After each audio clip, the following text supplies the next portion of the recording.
ওই ভাইয়া ওঠ। কি হলো, উঠবি না? এই ওঠ। যা তো একটু ঘুমাতে দে। সকাল সকাল প্যানের পানা শুরু করিস না, যা সর। তুই উঠবি না পানি ঢালবো? তোর ভাল লাগে না। উঠছি, এবার হয়েছে? যা, ফ্রেশ হয়ে রেডি হয়ে নিচে আয়। কেন, আজ কি কোনো অনুষ্ঠান আছে নাকি? ওই তুই ভুলে গেলি কেমনে ভাইয়া? আজ তিথিয়াপুর বিয়ে। ও, আমি তো ভুলে গিয়েছিলাম রে। আচ্ছা, তুই নিচে যা, আমি আসছি। রিয়া চলে গেল আর আমি ফ্রেশ হতে চলে আসলাম। এই ফাঁকে পরিচয় পর্ব সেরে ফেলি। আমি অনন্ত, অনার্স দ্বিতীয় ইয়ারে পড়ি। শুধুমাত্র গল্পের ক্ষেত্রেই প্রযোজ্য। আর রিয়া হলো আমার ছোট বোন। ওর পুরো নাম সিনথিয়া আক্তার রিয়া। আমি রিয়া বলেই ডাকি। আমরা দুজনেই বাবা মায়ের দুই মাত্র সন্তান। ও হ্যাঁ, তিথির পরিচয় তো দেয়াই হয়নি। সে হলো বাবার ল্যাংটাকালের বন্ধুর মেয়ে, শুদ্ধ ভাষায় বাল্যকালের বন্ধু। আমি তো এমনি, তাই অসুস্থ ভাষায় ব্যবহার করি। তা না হলে আপনারা আমাকে ভালোবেসে পড়তেন না। আজ তিথি আপুর বিয়ে। সে আমার সিনিয়র হওয়ায় আপু বলেই ডাকে। ওনার পিতার নাম জাফর শেখ। খুব নামি একজন ব্যবসায়ী। অনেক হয়েছে পরিচয় পর্ব, আর কইতেম পারতাম না। ফ্রেশ হয়ে নিচে গেলাম। সবাই রেডি। আমি যেতেই সবাই রওনা হলো। এদিকে বাল আমার ব্রেকফাস্ট করা হয়নি। বিয়েবাড়ি পৌঁছে গেলাম। সবাই বিয়ের কাজ নিয়ে বেছি। আর অপরদিকে ক্ষুধার তাড়নায় পেটের মধ্যে ইঁদুরেরা তৃতীয় বিশ্বযুদ্ধ শুরু করে দিয়েছে। আমি আর কোনো কিছু না ভেবে আন্টিকে খোঁজা শুরু করে দিলাম। আরে ভাই, তিথির আম্মুকে এইটুকু তো বুঝবেন, সব বলে দিলে হয় নাকি? আরে ওই তো আন্টি। আন্টি, আরে বাবা, কেমন আছো? তোমার মা বাবা কোথায়? তারা ভেতরে আছে। আন্টি, একটা কথা কইতাম। বলো, কিছু হয়েছে নাকি? আন্টি, কথাটা যে কিভাবে বলি। আরে বলো তো, কি হয়েছে? আসলে আন্টি, সকালে উঠতে একটু দেরি হয়, ব্রেকফাস্টটা করা হয়নি। খুব ক্ষুধা লেগেছে। আন্টি আমাকে দুটো ঘষি দিয়ে বলে। এই কথা কেউ এমন ভাবে বলে নাকি? উফ, কত ভয় পেয়ে গেছিলাম। ছি, ভয় দেওয়ার জন্যই তো এইভাবে বললাম। তুমি বসো, আমি তোমাকে খাবার দিচ্ছি, শয়তান ছেলে একটা। আমি রান্নাঘরে বসেই খাচ্ছি। বাইরে অনেক মানুষ। আমার আবার খুব লজ্জা লাগে। আসলে খুব ভদ্র পোলা তো, কিন্তু জানি না কেন সবাই আমাকে শয়তান পোলা কয়। মনটাই চায় না থাক, কমো না। খাওয়া শেষ করে বাইরে আসলাম। বরপক্ষের এতক্ষণে আসার কথা ছিল, কিন্তু এখনও আসেনি। সবার মুখে চিন্তার ছাপ। বরপক্ষের কেউ ফোনও তুলছে না। পরে ওনারা একজন ফোন করে জানালো বর নাকি বাড়ি থেকে পালিয়েছে। বরের পালানোর খবর শুনে বিয়েবাড়িটা মুহূর্তের মধ্যে শোকসভায় পরিণত হলো। এদিকে আঙ্কেল ভেঙে পড়ায় আবু তাকে সান্ত্বনা দিচ্ছিল।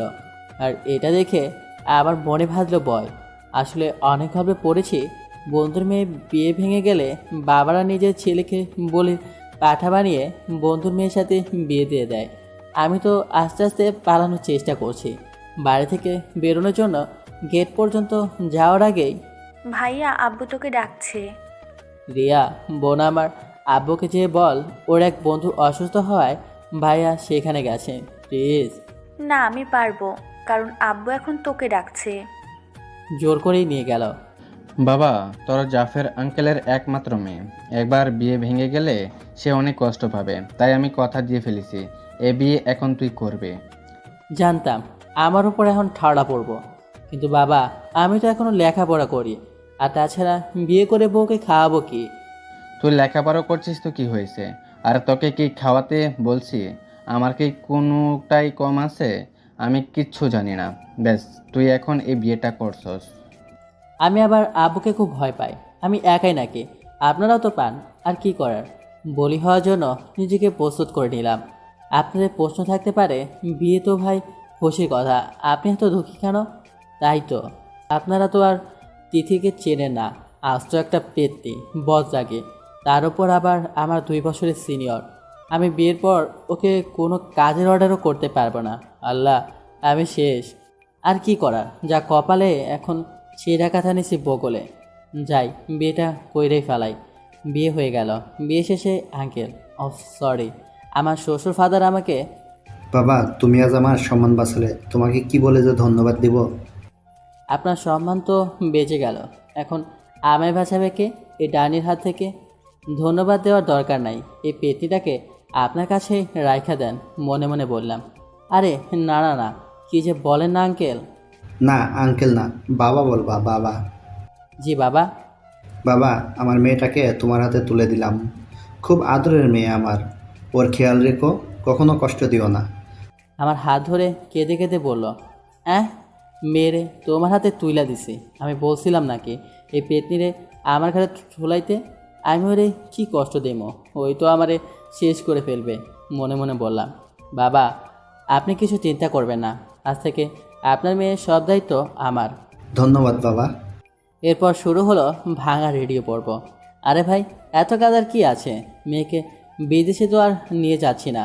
কান্দাকাটি শেষ করে গাড়িতে করে বাড়ি ফিরছি। কি কপাল, বিয়ে খেতে গিয়ে বিয়ে করে নিয়ে আসলাম, তাও আবার সিনিয়র একটা পেতনিকে। বর্ণিয়া বাড়ি আসতেই আরেক ঝামেলা। গাড়ি থেকে নামতেই ধাক্কাইতে ধাক্কাইতে সরাই দিল আমারে। সবাই বর্ণিয়া ব্যস্ত। ধুর, ভাল লাগে না। আমার মা যে সবসময় আমার খেয়াল রাখে, সে নিজে আমারে ভইলা বর্ণিয়া পইরা আছে। আহা, যেন সার্কাস থেকে একটা আজীব বস্তু নিয়ে আইছি, যেন মঙ্গল গ্রহ থেকে নতুন কোনো প্রাণী নিয়ে আইছি। সবাই তার নিয়েই ব্যস্ত। সবাই নতুন বউরে বাড়ির ভিতরে নিয়ে যাইতেছে, আমারে একবার ভিতরে আসতেও বললো না। মন খারাপ করে ছাদে বসে আছি একা একা, ভালো লাগছে না। দিলাম হারামি কটারে ফোন। মাসুম, ইরা, তারেক, এই তিনটাই আমার বেস্ট ফ্রেন্ড। কল দিয়ে সব কয়টারে আসতে কইলাম। 30 মিনিটের মধ্যে সব কয়টা আইসা উপস্থিত। কি ভাবতেছেন, হালারা আমার ডাকে আইছে? পাল, সব আইছে দাওয়াত খাইতে। এমনি ডাকলেও আইতো। দোস্ত, না জানায় বিয়া কইরা নিলি? আরে বাল, আমি জানতাম নাকি আজ আমার বিয়া হইব? শালার গেছিলাম বিয়ার দাওয়াত খাইতে, যাইয়া বাস খাইয়া ফিরে আইছি। খালি কি এইটাই? বাসটা যদি ওইখানে খাওয়া শেষ হয়ে যেত তবে কোনো কথা ছিল না, কিন্তু সবচেয়ে বড় বাসটা আমার শ্বশুরমশাই আমার সাথেই ধরাই দিছে। মানে হইতাছে আমার বউ। জানিস আমার বউকে? কে তোর বউ, তুই জানিস না? তুই শালা মজা করিস না, আমার বউয়ের নাম তিথি। আরে ভাই, ওইটাই এখন আমার বউ। ভাই তুই থাক, আমরা গেলাম। তোরা কই যাস? ভাই, আমরা তোর সাথে নাই। তিথি আপু জানলে আমাদের অবস্থা টাইট কইরা ছাইড়া দিবে। ভাই অ্যাটলিস্ট দাওয়াত তো খেয়ে যা। না রে ভাই, তুই থাক। তোর 40 দাওয়াত খুব তাড়াতাড়ি হইব, সেদিন একসাথে খামনি। ভাই কি কছে এগুলো? ভাই, কলেজের রাগী গুন্টি মাইয়া তোর বউ। তোর কপালে কি আছে আল্লাহই জানে। ভাই তোরা বন্ধু না আর কিছু? আজ আমার 500 রাত, তোরা কই আমার একটু সাহস দিবি? তা না, তোরা আমারে ভয় দিতেছস? যা শালারা, তোদের সাথে কথা নাই। এই বলে হারামি তিনটা চলে গেল। আসলে ওরা তিথিকে অনেক ভয় পায়। প্রত্যেক শালায় তিথির হাতে কেলানি গাইছে, তাই ওরা চাঁদনি নাম শোনা মাত্রই ধা। সত্যি বলতে কলেজের সিনিয়র থেকে শুরু করে জুনিয়র সবাই তিথিকে ভয় পায়। এবার বিবিএ কমপ্লিট হওয়ার আঙ্কেল ওর বিয়েটাও কমপ্লিট করে দিতে চেয়েছিল। তারপর যা ঘটলো তা তো দেখলেনি। স্যার গুন্ডিটা আমার ঘরে এসেই বসলো। আজ আমার 12 রাত, অথচ বাসর ঘরে ঢোকার সাহসই নাই। আপনারা আবার অন্য কিছু ভাইবেন না, আসলে আমিও তিতির হাতে কেলানি খাইছি বাস্তবেও। তবে এটা অন্য ব্যাপার নিয়ে পরে কমনে। এইসব কথা ভাবতে ভাবতেই পেছন থেকে কি রে ভাই, তুই এখানে দাঁড়িয়ে আছিস কেন? ওর কথায় ভাবনার ঘোর কাটলো। না, এমনি। চল, ভাবি বসে আছে তোর জন্য। কয়টা বাজে খেয়াল আছে? ওর কথা শুনে ঘড়ির দিকে তাকিয়ে দেখি 1টা বেজে গেছে। আচ্ছা তুই যা, আমি যাচ্ছি। এরপর ভয়ে ভয়ে রুম পর্যন্ত আসলাম, কিন্তু রুমে ঢোকার সাহস হচ্ছে না। ভেতরে সেই গন্ডিটা বসে আছে, যার চর খেয়ে 2 দিন কলেজে যাইতে পারি নাই। পেছন থেকে বোন জোরে ধাক্কা মারলো। এক ধাক্কায় রুমে ঢুকে গেলাম। রুমে ঢুকতেই বাইরে থেকে বোন দরজাটা বন্ধ করে দিল। খাটে তাকিয়ে দেখি বউ আমার সেই খেপা খেপছে। ওর রাগ দেখা আমার তো অবস্থা টাইট হয়ে গেছে। ও খাটে থেকে নেমে আমার কাছে আসলো, আয়শা আমার সালাম করলো, তারপর উঠাইয়া খপ করে আমার কলার ধরলো। ওর এই কাজের জন্য একটু প্রস্তুত ছিলাম না, কারণ কেবলই আমার পাশ থেকে সালাম করলো, আর বসা থেকে উঠতে না উঠতেই এই হাল কেই বা আশা করে। মনে মনে বলতে লাগলাম, আব্বা বন্ধুর সম্মান বাঁচাতে যাইয়া নিজের পোলারে শেষ করে দিলা। আমার কলা চেপেই বলল, ওই কুত্তা, কই ছিলে এতক্ষণ? আমি তো বন্ধুদের সাথে ছিলাম। ওই তুই তো ক্লাস কেন? কই না না তো। ওই বউ থুইয়া বন্ধুদের ধারে কি? বন্ধুদের সাথে একটু গল্প করছিলাম, তাই সময় দিকে খেয়াল ছিল না। তাহলে তো বন্ধুরা থাকলে ভয়ের দরকার নেই, তাই না? না, এবার একটু গরম দিয়ে দেখি হাতে আনতে পারি কিনা। ওই দেখেন, আপনি আমার সিনিয়র, তাই কিছু বলছি না। আমি আপনাকে ইচ্ছা করে বিয়ে করিনি, তাই আমি আপনাকে স্ত্রী হিসাবে আর কিছু বলতে দিল না। আমার ঠোঁট বন্ধ করে দিল। অবশ্যই ওর ঠোঁট দিয়ে একদম 5 মিনিট পরে ছাড়লো। কি যেন বলছিলে? দেখুন, আপনি আমার সাথে এমন করবেন না। আমি আপনাকে স্ত্রী হিসেবে আবার কি, এবার পুরো 10 মিনিট পরে ছাড়লো। আবার বলো, কি যেন বলছিলে? এবার আমি ভ্যা করে কেঁদে দিলাম। ও মা গো, তোমার ছেলেরে পচে লিপস্টিক গায়ে মেরে ফেললো গো এই পেতনিটায়। কি আছো, আমারে বাঁচাও গো, এই পেতনি আমায় লিপস্টিক গায়ে মেরে ফেলবে। এই চুপ করবা নাকি আমার মুখ বন্ধ করাতে হবে? না না, আর না, এই তো একদম চুপ। এই তো গুড বয়, আমার সোনা জামাই। আসো, কাছে আসো। না, আমি যাব না। আরে যা হওয়ার তা তো হয়ে গেছে, তোমার কপালে আমি রেখেছিলাম, তাই তো আমার যার সাথে বিয়ে হওয়ার কথা সে বেগে গেছে। এখন এসব কথা বাদ দিয়ে চল 2 রাকাত নফল নামাজ পড়ে নি। নামাজের কথা না করলাম না, তাই দুজন একসাথে নামাজ পড়ে নিলাম। নামাজ পড়ে বিছানায় বসলাম। আমার ঘরে সোফা নেই, আর আমারও মাটিতে শোয়ার অভ্যাস নেই, তাই অগতায় খাটে শুয়ে পড়লাম, তবে কোলবালিশ বুকে নিয়ে। এতদিন যখন সাথে ছিল, তাই আজও ছাড়লাম না। অপরদিকে তিথি কিংকোবরার মতো ফুসছে আমাকে কোলবালিশ জড়িয়ে শুতে দেখে। তারপর এদিক ওদিক তাকিয়ে টেবিলের দিকে হাঁটতে লাগলো। এ মা, এ কি, ও ফল কাটা ছড়ে নিল কেন? ওরে আল্লাহ, পেতিটা আমার দিকে আসে। আল্লাহ, আমি আবার কি করলাম? আল্লাহ রক্ষা করো। ভাই, আপনাদের সাথে কোনো ভুল করে থাকলে মাফ করে দিন। আজই মনে হয় আমাকে মেরে আমার রক্ত দিয়ে হোলি খেলবে এই পেতনিক। আমি শোয়া থেকে উঠে বিছানায় বসলাম। তিথি, কি করছো? ছুরি নিয়ে এদিকে আসছো কেন? ও এসে খপ করে কোলবালিশটা এক টান দিয়ে নিয়ে নিল। তারপর মনের খাস মিটে কোলবালিশটা কাটলো। ওর এই রূপ দেখে কিছুটা না, অনেকটা ঘাবড়ে গেলাম আমি। কি করছো? গলা দিয়ে আওয়াজ বের হচ্ছিল না। ও এবার কোলবালিশটা ছেড়ে ছুরিটা সোজা আমার গলায় ধরলো। আমার তো ভয়ে হিসু করে দেওয়ার মতো অবস্থা। স্ত্রী হিসেবে মানিস কিনা বল? তুই যদি আমায় বউ না মানতে পারিস, তো তোর মতো স্বামীর বেঁচে থাকার কোনো অধিকার নেই। কি করছো? হিসাবে তো সরাও। লাগো, আগে বল স্ত্রীর অধিকার দিবি কি না বল। দেব, আগে ছুরিটা সরাও। এবার ছুরিটা সরিয়ে নিল। আমি যেন আবার জান ফিরে পেলাম। ওগো শুনছো, আমি একটু জড়িয়ে ধরে শোও না গো। ওর আচরণে আমি বারবার অবাক হচ্ছি।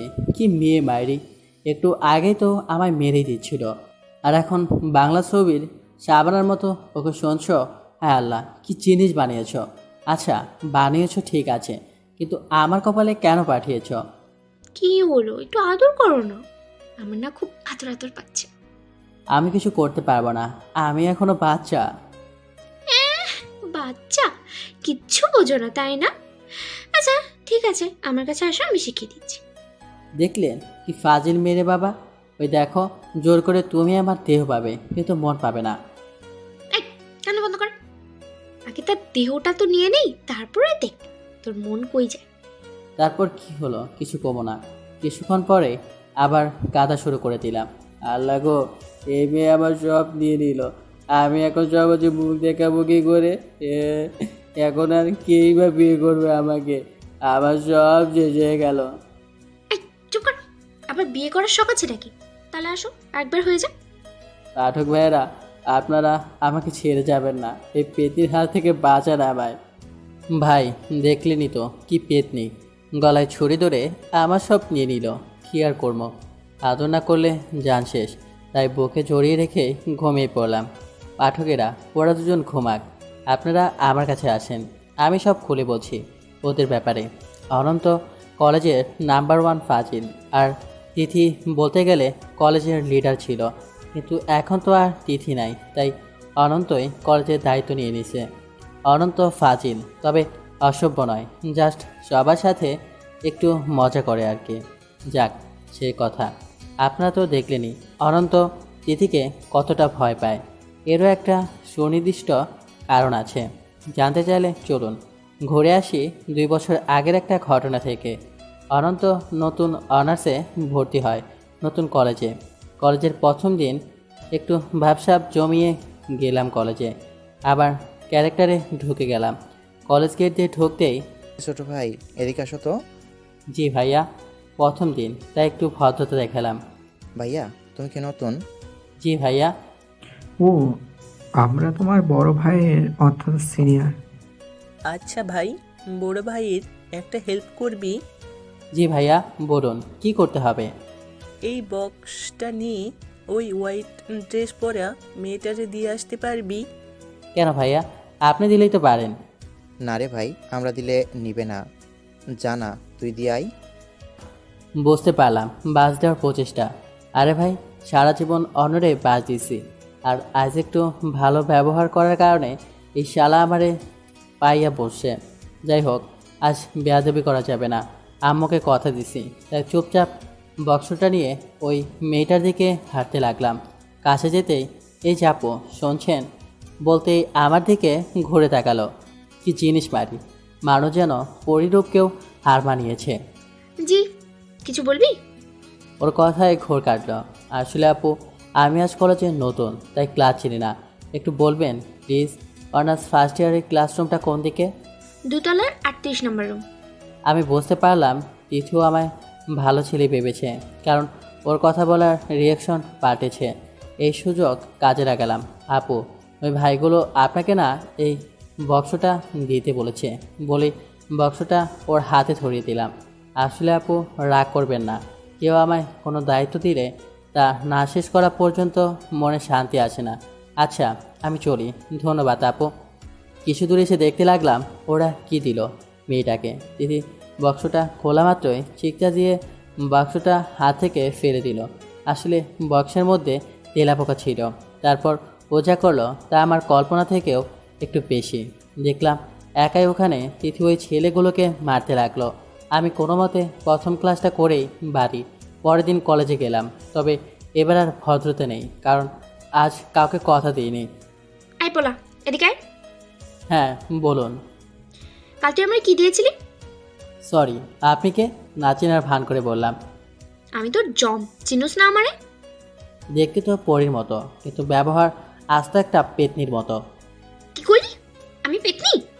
দাঁড়া, তুই। সেদিন সারা ক্যাম্পাস দৌড় করেছিল তিথি। আর ফ্ল্যাশব্যাক না যায়, সকাল হয়ে গেছে, অনন্তর ওঠার সময় হয়ে গেছে। এখন আপনারা তাদের কাছে যান। আজানের শব্দে ঘুম ভেঙে যায়। তিথি আমাকে জড়িয়ে ধরে আমার বুকের ওপর ঘুমিয়ে আছে। কি সুন্দর মায়াবী চেহারা ওর, কিন্তু আস্ত একটা গণ্ডি। উঠে নামাজ পড়ে এসে আবার ঘুমিয়ে পড়লাম। এ কি, বৃষ্টি পড়ছে কোথা থেকে? আমাদের তো টিনে চালো না যে চাল ফুটো হয়ে পড়বে। চোখ খুলে দেখি তিথি তার ভেজা চুল আমার মুখের সামনে এনে ঝাড়ছে। এ কি, আপনি? কেন, অন্য কারোর থাকার কথা বুঝি? কি বেয়াদব মেয়ে, আমাকে চোখ মারলো। আপনি সরে যান, আমার কেমন যেন লাগছে। কেমন লাগছে গো? বলতে পারবো না, সরেন, ফ্রেশ হতে যাব। ফ্রেশ হয়ে বাইরে আসলাম। তিথি এসে আমার সামনে দাঁড়ালো। ওই, একটা পাপ্পি দাও না গো। দেখেন, আমি আপনাকে বউ হিসাবে মানতে পারবো না। কেন, তোমার কোনো জিএফ আছে নাকি? না, নেই। এবার আমার পেটে একটা জোরে ঘষি মারলো। ও মা গো, গেলাম গো, কোন কুন্ডির হাতে বিয়ে দিছো আমারে, মেরে ফেললো। এই চুপ! কোনো সমস্যা নেই, তাহলে আমাকে বউ হিসেবে মানতে পারবি না কেন?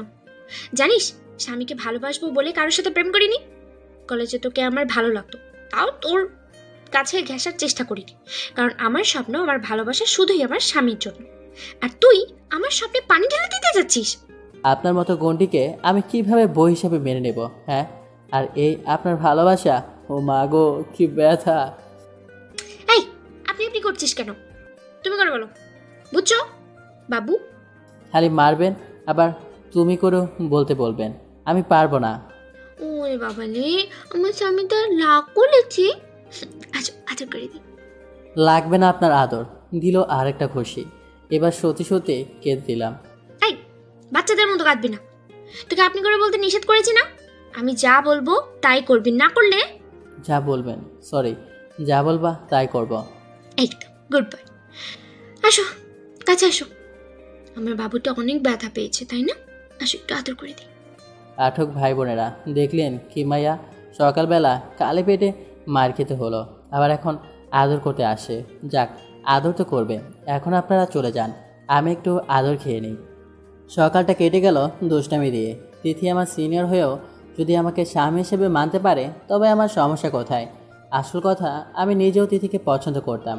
তিথির বিয়ের খবর শুনে নিজের কাছে একটু খারাপ লেগেছিল, আর এখন ভাব নিচ্ছি বিকেলে তিথির সাথে তার বাপের বাড়ি, আরে ভাই আমার শ্বশুর মশাইয়ের বাড়ি যেতে হবে। দুপুরে খেয়ে এসে রুমে বসলাম। তিথি রুমে আসলো। এই শুনছো, তুমি যাবে না আমার সাথে? রেডি হও না কেন? হব। যদি কেউ একটু আদর করতো তবে এখনই রেডি হয়ে যেতাম। বলে বাবালে, আমার বরটা দেখি মানুষ হয়ে গেল। বউ, আমার না খুব আদর আদর পাচ্ছে, একটু আদর করবা? আমি আমার বরটাকে আদর করবো না তো কে করবে গো? আসো কাছে আসো। বিকালবেলা। ওই কই তুমি? কি হয়েছে, ডাকো কেন? রেডি হয়ে আসো, আমি বসে আছি। একটু এদিকে আসো, সাহায্য লাগবে। আমি রুমে গেলাম, দেখি শাড়ি হাতে দাঁড়িয়ে আছে। এখনও শাড়ি হাতে দাঁড়িয়ে আছো? যাবে কখন? শাড়িটা পরিয়ে দাও। আমি? না, তোমার আত্মাকে বলছি, আরে পরিয়ে দাও তো। আর কি করার, নিজেই পরিয়ে দিলাম। আসলে আমারও ইচ্ছে ছিল নিজের বউকে শাড়ি পরিয়ে দেওয়ার। শ্বশুরবাড়ি চলে গেলাম, আমার প্রথম শ্বশুরবাড়ি। শালার আরও বিয়ে করার শখ আছে বলে প্রথম শ্বশুরবাড়ি, যত সব ফাউল কারবার। যাক, বেশি বকাবাকি করে লাভ নাই। আমি তো যা বাবা, শ্বশুরবাড়ি কি যত্ন মারি। আমার শালিকাদের ভিড় আমাকে নিয়ে, অবশ্য তিথির কাজিন, কারণ চাঁদনি আমার শ্বশুর শাশুড়ির একমাত্র ফসল। ভালোই লাগতেছে। অপরদিকে শালিকাদের সাথে ঢলাঢলি ফলে তিথি তো রেগে ফায়ার। রাতে ডিনারের সময় তো ভাই আমি শেষ। যাদের জামাই আদর খাওয়ার শখ আছে তারা বিয়ে করে দেখেন কেমন লাগে। 1 প্লেট ভাতের মধ্যে 4 প্লেট মাংস। মাশাল্লাহ, শালিকারা তো আছে, সব যেন ঢেরে ঢেরে দিচ্ছে। কোনোভাবে বেঁচে গেলাম। বিছানায় এসে দপাস করে শুয়ে পড়লাম। পিতনি আর চুপচাপ শুয়ে আছে। আজব, যে মেয়ে আমার সাথে দুষ্টুমি না করলে পেটের ভাত হজম হতো না, সে আর চুপচাপ কেন? বউ, ও বউ। চুপ, একদম বউ বলবি না, লুচ্চা ছিলে। বউ, ও বউ, আমার না খুব আদর আদর পাচ্ছে, একটু কাছে আসো না। আমাকে কেন লাগবে? তোর শালিকাদের কাছে যা, সারাদিন তো ওদের সাথেই ঢলাঢলি করলি। ও আচ্ছা, তুমি যখন আদর করবে না তাহলে ওদের কাছে যাই, ওরা আমাকে না করবে না। তুই গেলে একটা পা এগিয়ে দেখ তোর কি করি। তুমি তো ওদের কাছে যেতে বললা। আমি বললেই যাবি নাকি? তুই কোনো মেয়ের সাথে কথা বলবি না, কারোর দিকে তাকাবি না।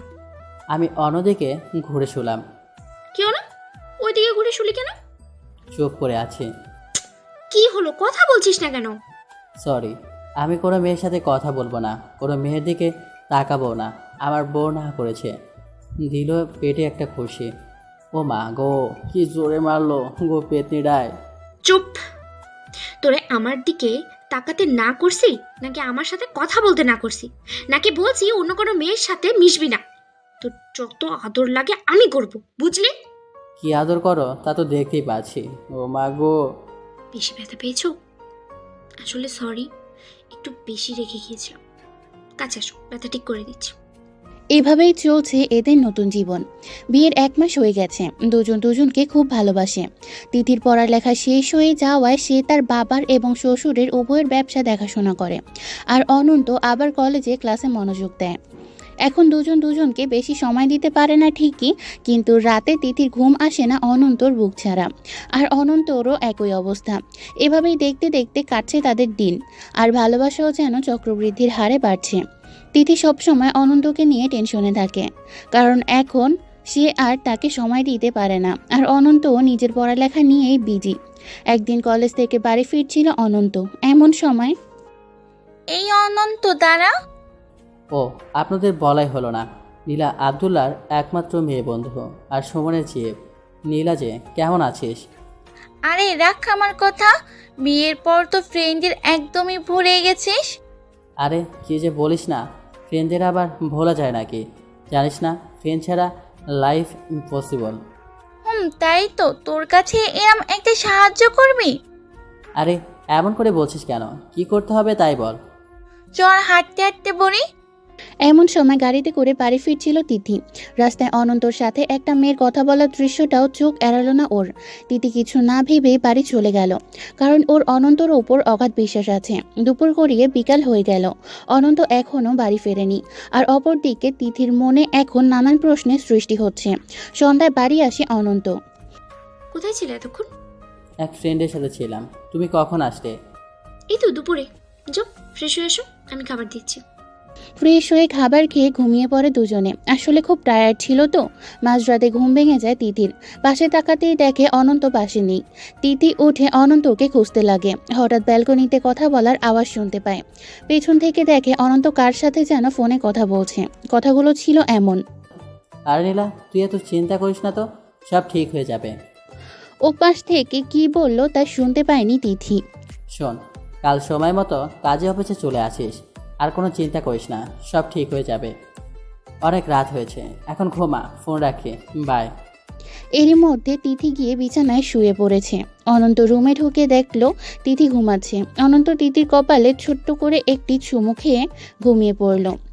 আর অপরদিকে তিথির চোখে বিন্দুমাত্র ঘুম নেই কথাগুলো শোনার পর থেকে। ওর মনে নানান প্রশ্ন ঘুরছে। কি নীলা, আমি অনন্তকে হারাতে বসেছি? কেন আসতে বললো নীলাকে কাজে অফিসে? কি হবে সেখানে? এসব ভাবতে ভাবতেই সকাল হয়ে যায়। রাতটা নির্ঘুমই কাটালো তিথি। মনের মাঝে হাজারো প্রশ্ন তার। সে অনন্তকে কিছুই বুঝতে দিল না। সকালে অনন্ত ঘুম থেকে উঠেই দেখলো তিথি তার দিকে অপলক দৃষ্টিতে তাকিয়ে আছে। বউ, কি দেখো গো? অনন্তর কথা শুনে ঘোর ভাঙে তিথির। না কিছু না, তুমি উঠছো? যাও ফ্রেশ হয়ে এসো। অনন্ত ফ্রেশ হয়ে চলে গেল। আজ যেন তিথির মাঝে একটা অস্থিরতা কাজ করছে। অনন্ত ফ্রেশ হয়ে আসলে তিথিও ফ্রেশ হতে চলে গেল। তারপর খাবার টেবিলে। তুমি আজ অফিসে যাবে না? না, আজ ভালো লাগছে না, যেতে ইচ্ছে করছে না। কেন, শরীর খারাপ করছে নাকি? না এমনি। তাই ভালো, আজ যাওয়া লাগবে না। মেয়েটা ওপর দিকে অনেক প্রেশার যাচ্ছে, আজ রেস্ট নিক। বলছি অনন্ত, তুই আজ বোমাকে নিয়ে একটু ঘুরতে যা। মা, আমার এখানে একটা জরুরি কাজ আছে, আমি ওকে নিয়ে বিকেলে বের হব। আচ্ছা, তোরা যা ভালো বুঝিস। খাওয়া দাওয়া শেষ করে রেডি হয়ে গাড়ি নিয়ে বেরিয়ে পড়লাম। মা, আমি একটু বাইরে যাচ্ছি। আচ্ছা যা, তাড়াতাড়ি ফিরিস কেমন? তিথিও অনন্তর পিছনে গাড়ি নিয়ে ছুটল। অনন্ত গাড়ি নিয়ে একটি কাজী অফিসের দিকে গেল। তিথি কিছুটা জ্যামে আটকে গেল, কিন্তু অনন্তকে খুঁজতে কষ্ট হলো না। জিপিএস ট্র্যাকার আছে না। তিথি অনন্তর গাড়ি থেকে কিছুটা দূরেই নিজের গাড়ি পার্ক করলো। তিথি লক্ষ্য করলো গাড়িতে অনন্ত নেই। সে অনন্তকে খুঁজতে লাগলো। কিছুক্ষণ পর অনন্ত আর নীলা কাজী অফিস থেকে বেরিয়ে আসলো। নীলা বউ সাজেই আছে, কারণ আজ নীলার বিয়ে হয়ে গেছে। কাজী অফিসের বাইরে এসেই, তোকে অনেক অনেক ধন্যবাদ। আরে কি করছিস? ছাড়, ধন্যবাদ দেওয়ার কি আছে? আমাকে তো এটা করতে হতো। তোর বন্ধু তো নাকি নীলার গা টেনে। তুই শুধু আমার বন্ধুই নস, আরো বেশি। তুই আমার জন্য অনেক কিছু করলি, তোর কাছে আমি ঋণী রে।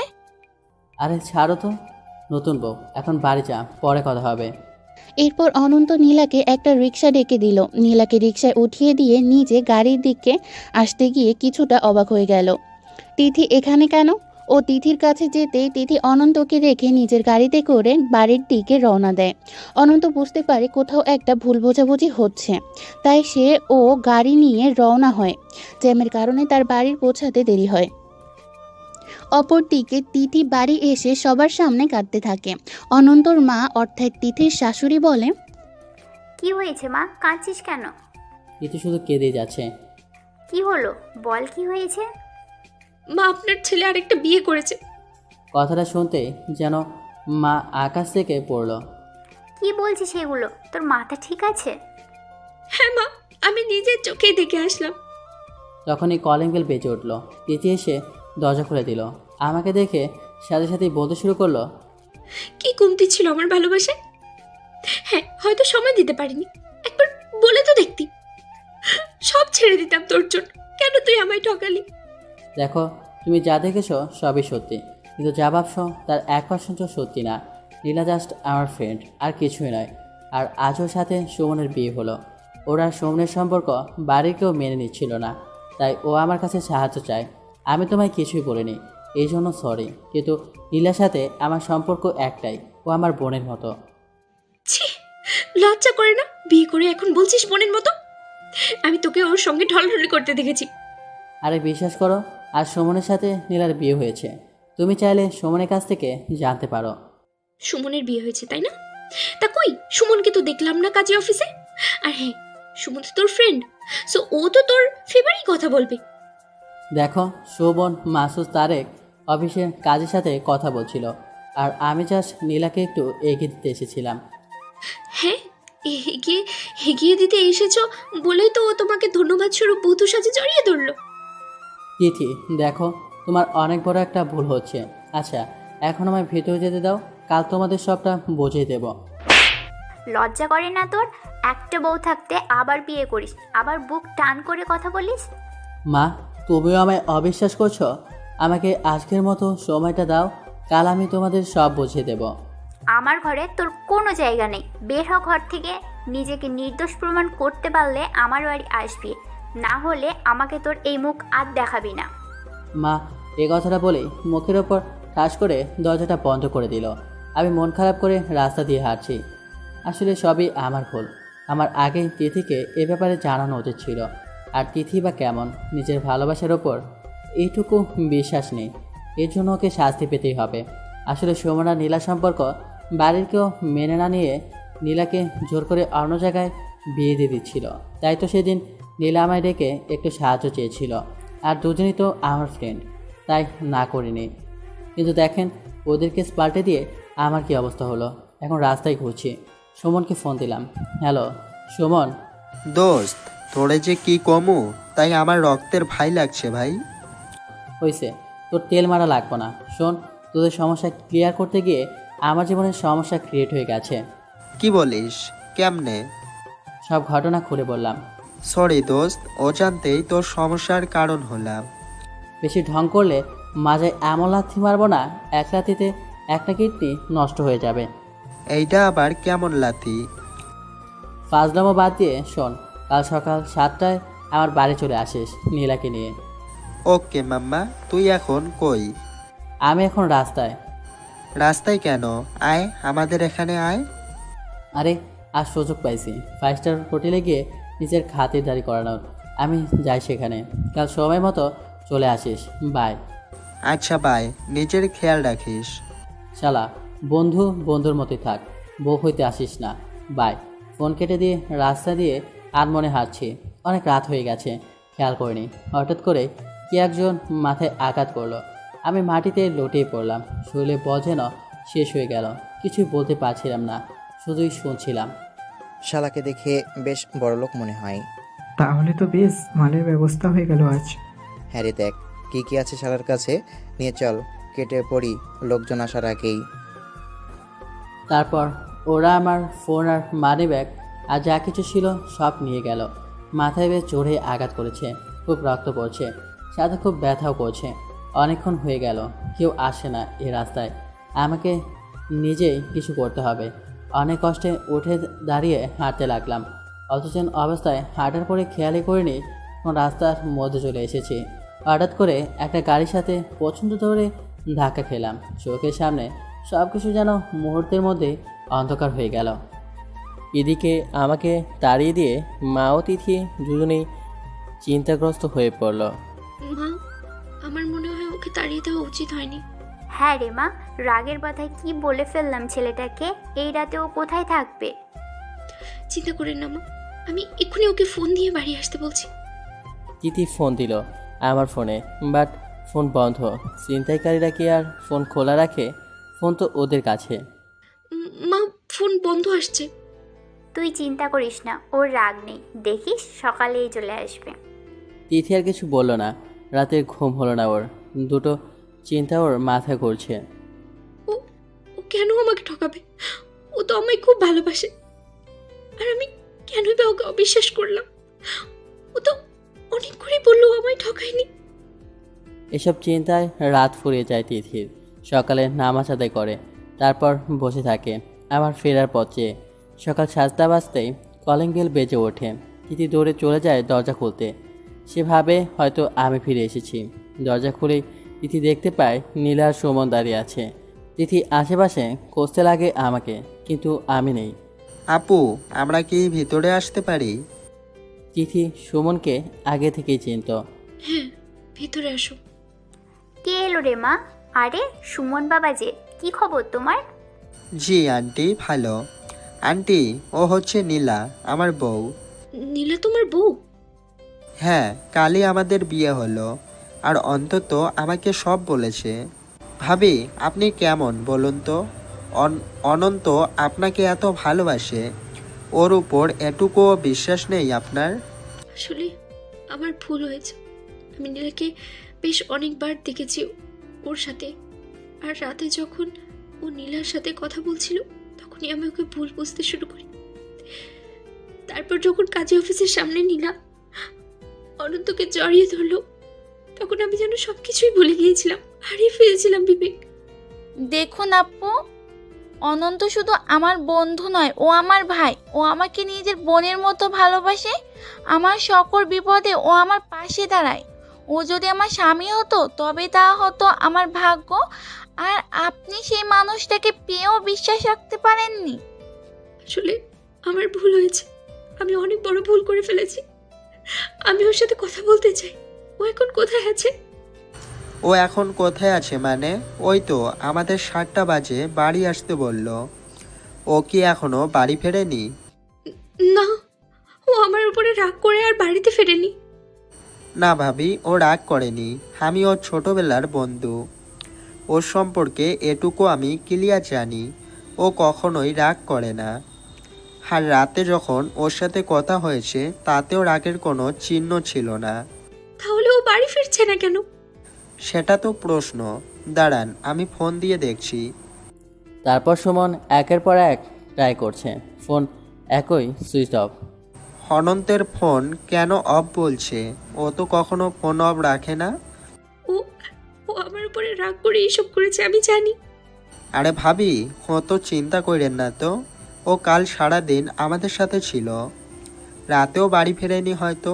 ওর ফোনে চার্জ ফুরিয়ে গেছে, তাই ফোন বন্ধ। চিন্তা করেন না, ও ঠিকই চলে আসবে। তাই যেন হয়, ও যেন আবার আমার কাছে ফিরে আসে। ও আমায় যে শাস্তি দিবে আমি মাথা পেতে নিব, কিন্তু ওকে আমার কাছে এনে দাও।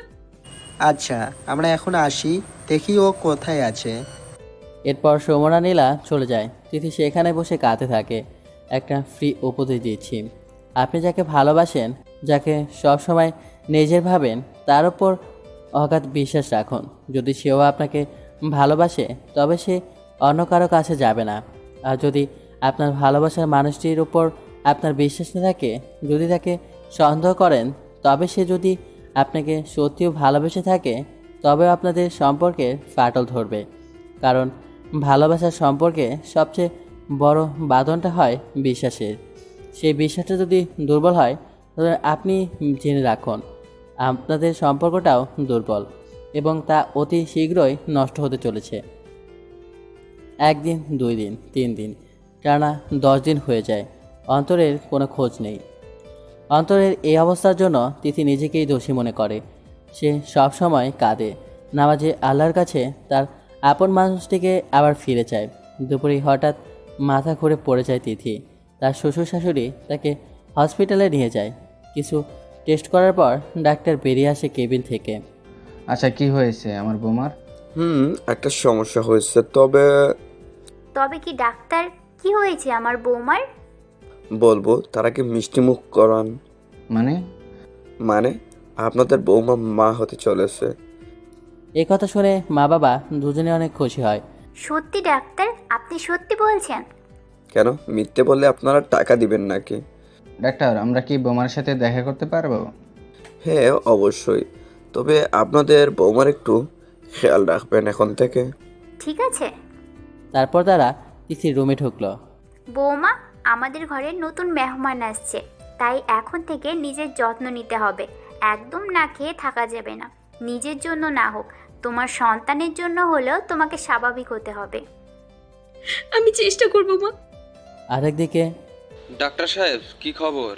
দেখুন সিদ্দিক সাহেব, আমরা আমাদের নাগালে যতদূর ছিল চেষ্টা করেছি। এই 10 দিনে ছেলেটার জ্ঞান ফেরেনি, মাথায় খুব জোরে আঘাত পেয়েছে। দেখুন ডাক্তার, আমি ওকে চিনি না, তবে ওর এ ক্ষতি আমার জন্যই হয়েছে, তাই যত যাই করুন ওকে ঠিক করে দিতে হবে। দেখুন, ও সাক্ষাৎ মৃত্যুর হাত থেকে বেঁচে এসেছে। এখন ওর অবস্থা বেশ ভালো, যে কোনো সময় ওর জ্ঞান ফিরতে পারে। স্যার, আপনার পেশেন্টের জ্ঞান ফিরেছে। এ খবর শুনে সিদ্দিক সাহেব ও ডাক্তার আমার কাছে আসে। কেমন লাগছে এখন তোমার? আমি এখানে কেন? তুমি অ্যাক্সিডেন্ট করার পর সিদ্দিক সাহেব তোমায় এখানে নিয়ে আসে। আমার অ্যাক্সিডেন্ট? নাম কি তোমার বাবা? আমার নাম কিছু মনে পড়ছে না আমার, বিচলিত হয়ে পড়লাম। না না, একদম মাথায় প্রেশার ফেলো না, এখন রেস্ট নাও। সিদ্দিক সাহেব, আপনি একটু আমার সাথে আসুন। দেখুন, পেশেন্টের মাথায় প্রচণ্ড আঘাত পেয়েছে, যার ফলে হয়তো স্মৃতি হারিয়ে ফেলেছে। এখন ওকে একদম চাপের মধ্যে রাখা যাবে না। আচ্ছা ডাক্তার, ওকে কি আমার সাথে নিয়ে যেতে পারবো? অবশ্যই পারেন, আর এটা ওর জন্য অনেক উপকারী হবে। ধন্যবাদ ডাক্তার। এর একদিন পর সিদ্দিক সাহেব আমাকে তার সাথে সাথে করে বাড়ি নিয়ে যায়। বাড়ি যাওয়ার সময়, শোনো বাবা, আমাকে তুমি বাবা বলেই ডাকতে পারো। জি, আমরা কোথায় যাচ্ছি এখন বাবা? এখন আবার বাড়ি যাচ্ছি, আর আজ থেকে তুমি আমাদের সাথেই থাকবে। বাবা, আমার কারণে আপনাদের সমস্যা হতে পারে। আরে না না, আমার বাড়ি বেশি লোকজন নেই, আমি আর আমার মেয়েই থাকি। আমার মেয়ে ছোট থাকতেই ওর মা মারা যায়। বাবা, আপনার মেয়ে জানে আমার বিষয়ে? না, জানে না। আসলে আমি বিজনেস ট্যুরে খুলনায় গিয়েছিলাম, আমার কাজ শেষ, তাই তোমায় নিয়ে ঢাকায় ফিরছি। আসলে সিদ্দিক সাহেব অনেক খোঁজ নিয়েছে, থানায় কোনো মিসিং কমপ্লেন নেই, আর অনন্তর খোঁজ নিতেও কেউ আসেনি। আর অনন্ত যেহেতু নিজের বিষয়ে কিছু জানে না, তাই তাকে একা ছেড়ে দেওয়া উচিত হবে না ভেবে সিদ্দিক সাহেব অনন্তকে তার সাথে ঢাকায় নিয়ে যায়। সিদ্দিক সাহেবের বাড়ি বেশ বড়। সিদ্দিক সাহেব গাড়ি পার্ক করে এসে কলিং বেল চাপে। কাজের লোক এসে দরজা খুলে দেয়। রিমি কি বাড়ি আছে? না স্যার, ম্যাম তো একটু বাইরে গেছে। ও আচ্ছা, ওপরের রুমটা স্যারকে ঠিক করে দাও। জি স্যার, আমি এক্ষুনি রুমটা ঠিক করে দিচ্ছি।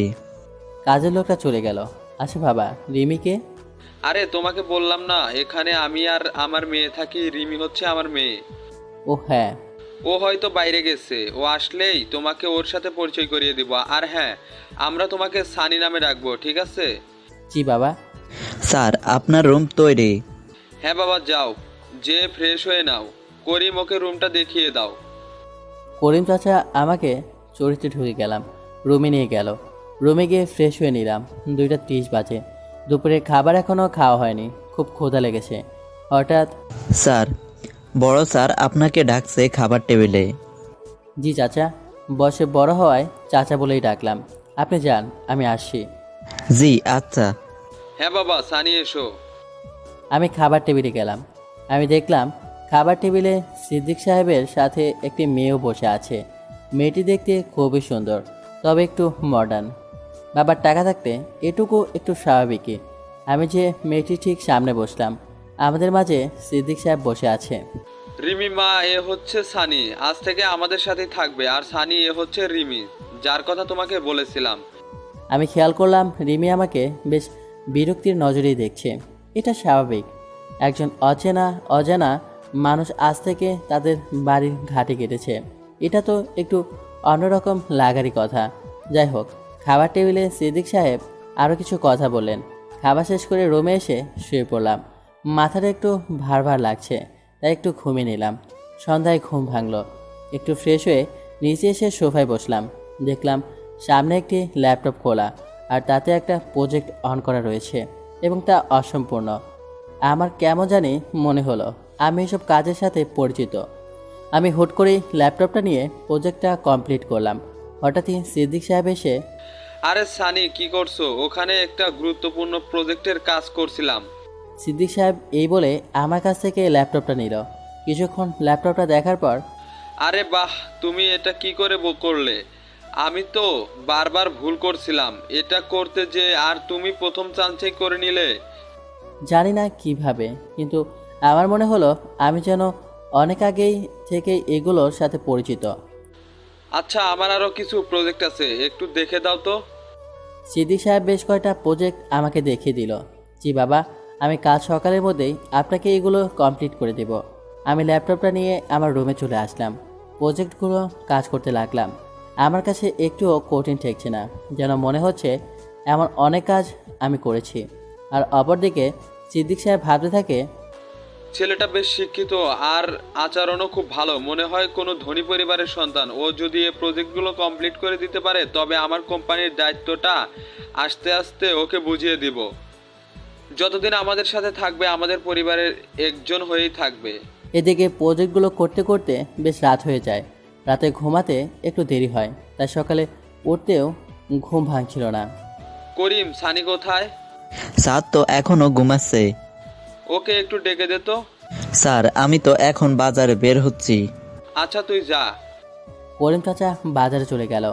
মা, রিমি, রিমি, জি বাবা। সানিকে একটু ডেকে দে তো। করিম চাচাকে বলো না, আমি পারবো না। করিম একটু বাইরে গেছে, তুই একটু ডেকে দে। অনিচ্ছা থাকা সত্ত্বেও রিমি আমাকে ডাকতে এলো। এই যে শুনছেন, ওই শুনছেন? আমার ঘুম ভেঙে গেল। জি বলুন। এটা ভদ্রলোকের বাড়ি, বেলা 11টা পর্যন্ত ঘুমানোর জন্য কোনো হোটেল না। সরি, আসলে রাতে ঘুমাতে একটু দেরি হয়ে গিয়েছিল। রাতে কি চুরি করছিলেন নাকি? হ্যাঁ, নেক্সট টাইম যেন এমন না হয়। ফ্রেশ হয়ে নিচে আসেন, বাবা আপনাকে ডাকছে। কথাগুলো বলেই চলে গেল রিমি। আমি ফ্রেশ হয়ে নিচে চলে গেলাম। ব্রেকফাস্ট করার পর, সানি তুমি কি এগুলো কমপ্লিট করছো? জি বাবা, কমপ্লিট। তারপর তাকে ল্যাপটপে প্রজেক্টগুলো দেখালাম। সবগুলো নির্ভুল দেখে খুব খুশি হলেন। সানি, আজ থেকে তুমিও আমার সাথে আমার অফিসে যাবে, বুঝছো? জি বাবা। এদিকে সিদ্দিক সাহেবের আমার সাথে ফ্রি সম্পর্ক দেখে রিমির কেমন যেন লাগছিল। আমার আর সিদ্দিক সাহেবের এমন ফ্রি আচরণ মেনে নিতে পারছিল না রিমি। আসলে কেই বা মেনে নেয় একটা অচেনা মানুষকে। আর রিমির মনে হয় একটু বুদ্ধিমান টাইপের মেয়ে। যাই হোক, সিদ্দিক সাহেব আমাকে রোজ তার সাথে অফিসে নিয়ে যায়। তার সাথে সকল কাজে আমার সাথে কথা বলে। সে যেন আমাকে সব বোঝানোর চেষ্টা করছে। আজ অফিসের সকল কাজই আমার কাছে ইজি মনে হচ্ছিল। আসলে আমি বাবার অফিসে প্রায় যেতাম। পড়ালেখার কারণে অফিসের দায়িত্ব পুরোপুরি নিতে পারিনি, কিন্তু পরোক্ষভাবে সকল প্রজেক্ট অ্যাসাইনমেন্ট ওইগুলো চেক করতাম। তাই আমার কাছে সকল অফিসিয়াল কাজগুলো ইজি মনে হচ্ছে। আস্তে আস্তে সিদ্দিক সাহেব সানিকে সকল দায়িত্ব বুঝিয়ে দিয়েছিলেন। আর অপরদিকে রিমি সানির ওপর সন্দেহ হতে শুরু করে। আমাদের প্রপার্টি হাতাতে আসেনি তো? বাবা তো সহজ সরল মানুষ, ও বাবাকে বোকা বানিয়ে তার সুযোগ নিচ্ছে না তো? রিমি আমার ওপর নজর রাখতে শুরু করে, কিন্তু ও তেমন কিছু লক্ষ্য করতে পারে না আমার ভেতর। একদিন সকালের কথা, ব্রেকফাস্ট টেবিলে সিদ্দিক সাহেব, রিমি আর আমি একসাথে। বাবা, সানি আজ থেকে অফিসের দায়িত্ব তোমার। আমি এই বুড়ো বয়সে আর পারছি না টেনশন নিতে। কিন্তু বাবা আমি। হ্যাঁ বাবা, ও কি করে সামলাবে? আর ওকে তুমি এত বিশ্বাসী বা কেন করছো? কিছুদিন হলো আমাদের সাথে থাকে। আমি যা বলছি তাই হবে। সানি, তোমায় যা বলছি তাই হবে, বুঝছো? জি বাবা।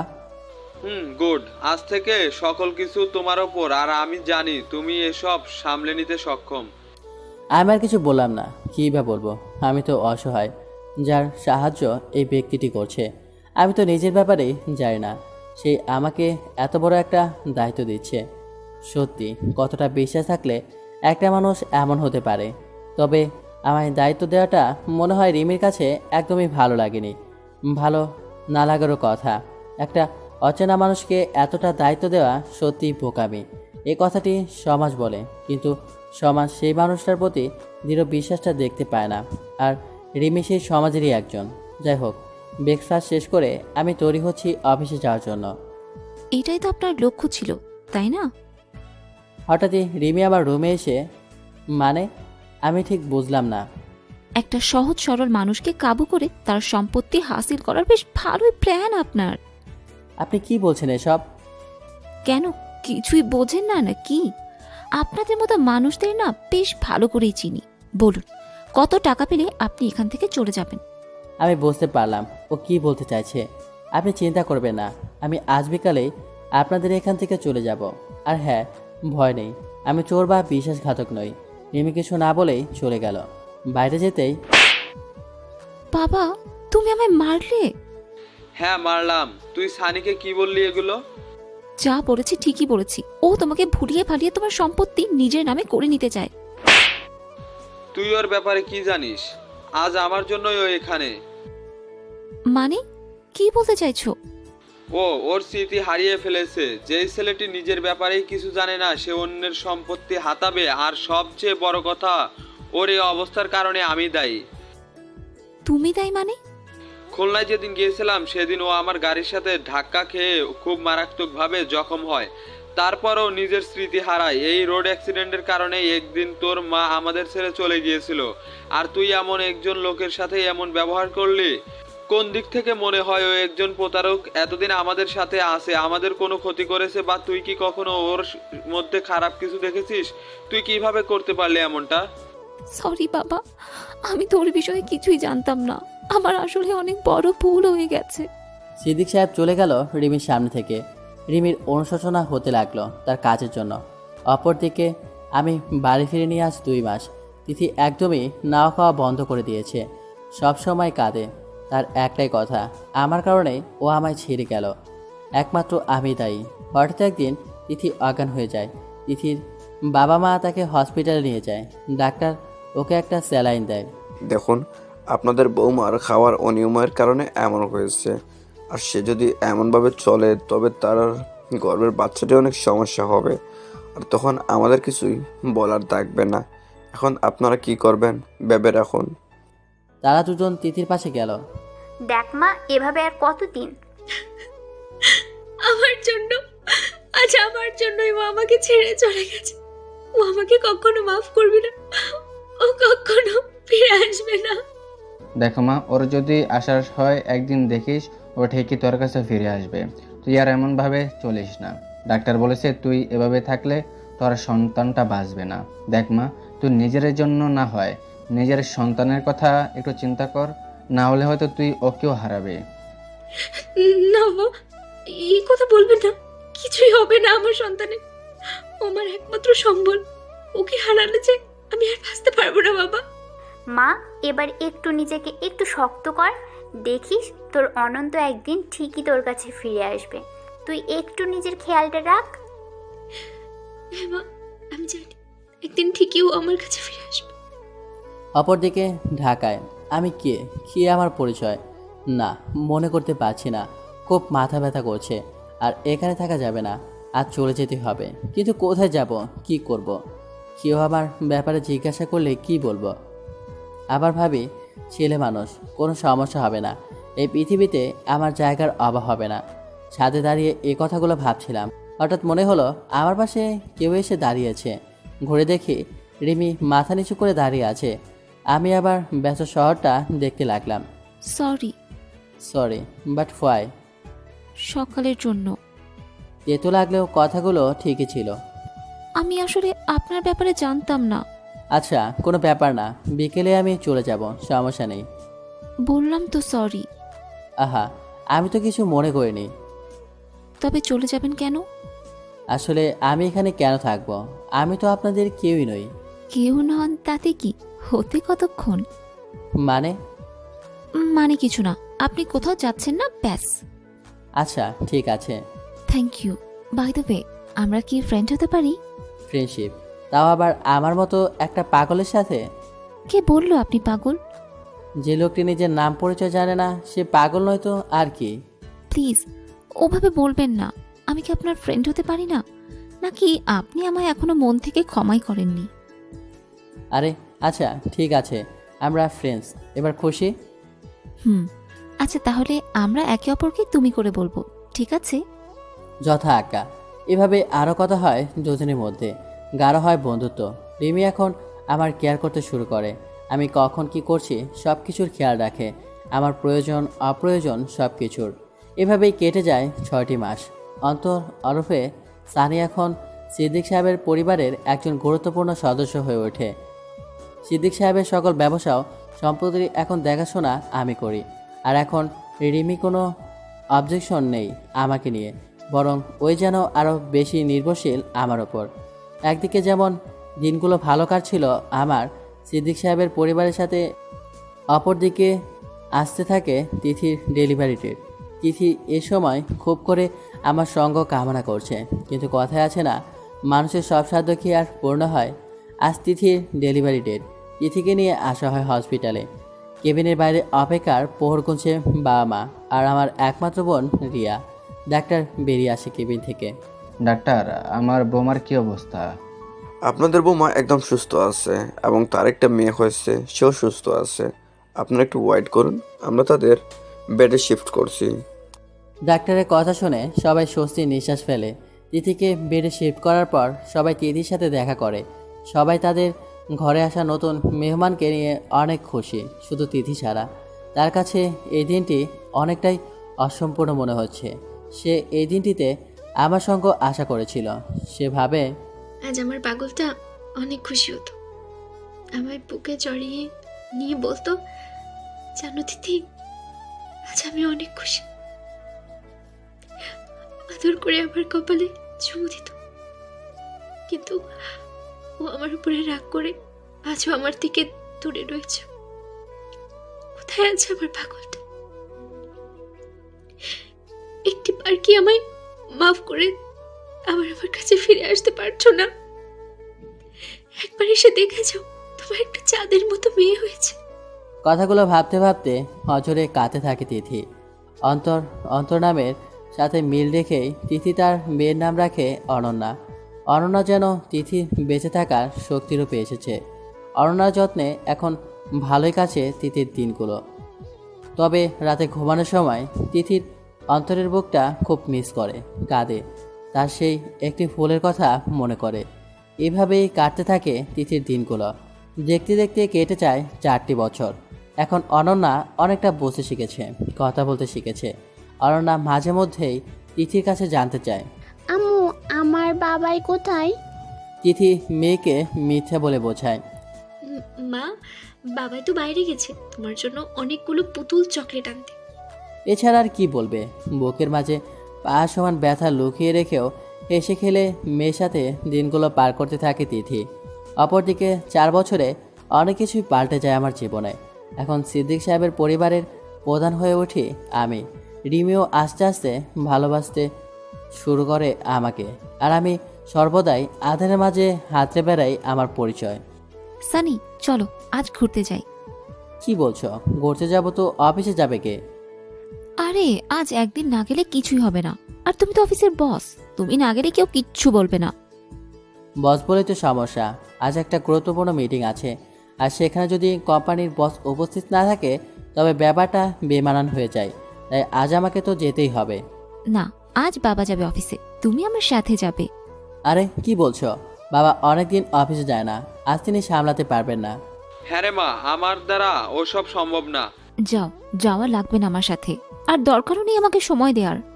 আরে রাগ করছে কেন? ঠিক আছে বাবা, আমি মিটিংটা শেষ করে চলে আসবো, তুমি রেডি হয়ে থেকো। সত্যি অনেক ধন্যবাদ। ব্রেকফাস্ট সেরে অফিসে চলে গেলাম। মিটিং শেষ করতে করতে প্রায় 100 বার ফোন করেছে রিমি। মিটিং সেরে বাড়ি গিয়ে রিমিকে নিয়ে আসলাম। আজ রিমি অনেক সেজেছে। দুপুরে একটা হোটেলে লাঞ্চ করে নিলাম। সন্ধ্যা পর্যন্ত ঘুরে আমায় ছাড়লো রিমি। বাড়ি এসে ক্লান্ত, তাই ফ্রেশ হয়ে শুয়ে পড়ি। রাতে খাবার আগে আমায় ডেকে নেয় রিমি। ফ্রেশ হয়ে খাবার টেবিলে যাই। বাবা, কাল কি অফিসে কোনো বিশেষ কাজ আছে? না বাবা, কেন বলুন তো? কাল তুমি আমার সাথে যাবে। কোথায়? আমার চাচাতো বোনের বিয়েতে। না করলে কিন্তু খবর আছে। আচ্ছা ঠিক আছে, যাব। তারপর খাবার খেয়ে রুমে গেলাম। ঘুম আসছিল না, তাই অফিসে কিছু প্রজেক্ট চেক করতে লাগলাম। তারপর রাতে কখন ঘুমিয়েছি ঠিক মনে নেই। সকালে ঘুম ভাঙলো রিমি ডাকে। ওই ওঠো, আর কত ঘুমোবে? আরে এত সকালে ডাকার কি আছে? কি, আজ না আমাদের বিয়ে বাড়িতে যাবার কথা, ভুলে গেছো? ও আচ্ছা ঠিক আছে, তুমি যে রেডি হও, আমি উঠছি। তাড়াতাড়ি। বলেই চলে গেল রিমি। ফ্রেশ হয়ে রেডি হয়ে বাইরে এসে গাড়িতে বসে আছি। ওই তো রিমি আসে, তবে আজ শাড়ি পরেছে। খুব সুন্দর লাগছিল শাড়িতে ওকে।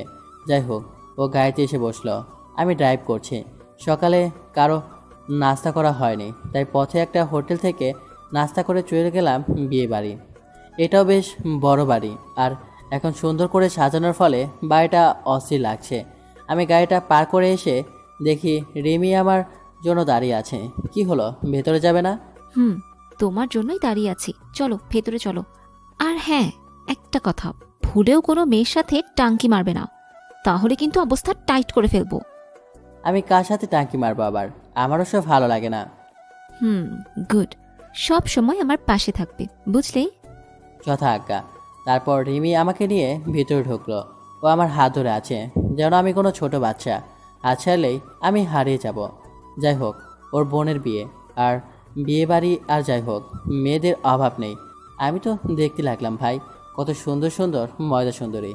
আহা, যেন পুরো ময়দার বস্তা। ওই মেয়েদের দিকে কি? হ্যাঁ, কই না তো, আমি তো বাড়ি সাজানোটা দেখছিলাম। ও আচ্ছা, আমাকে কি দেখে মনে হয় আমি বাড়ি থেকে ফিডার খেয়ে এসেছি? কই না তো, কোথাও লেগে নেই। আর বাড়িতে তুমি ফিডার পাবে কোথায়? ওই চুপ, মেয়েদের দিকে তাকিয়েছিলি, আমি কি কিছুই বুঝি না? আচ্ছা সরি, আর তাকাবো না। তাকাবে না মানে? তোমার যত মন চায় তুমি তত দেখবে, তবে সেটা শুধুই আমাকে। মানে তোমার বোঝা লাগবে না, চলো তো।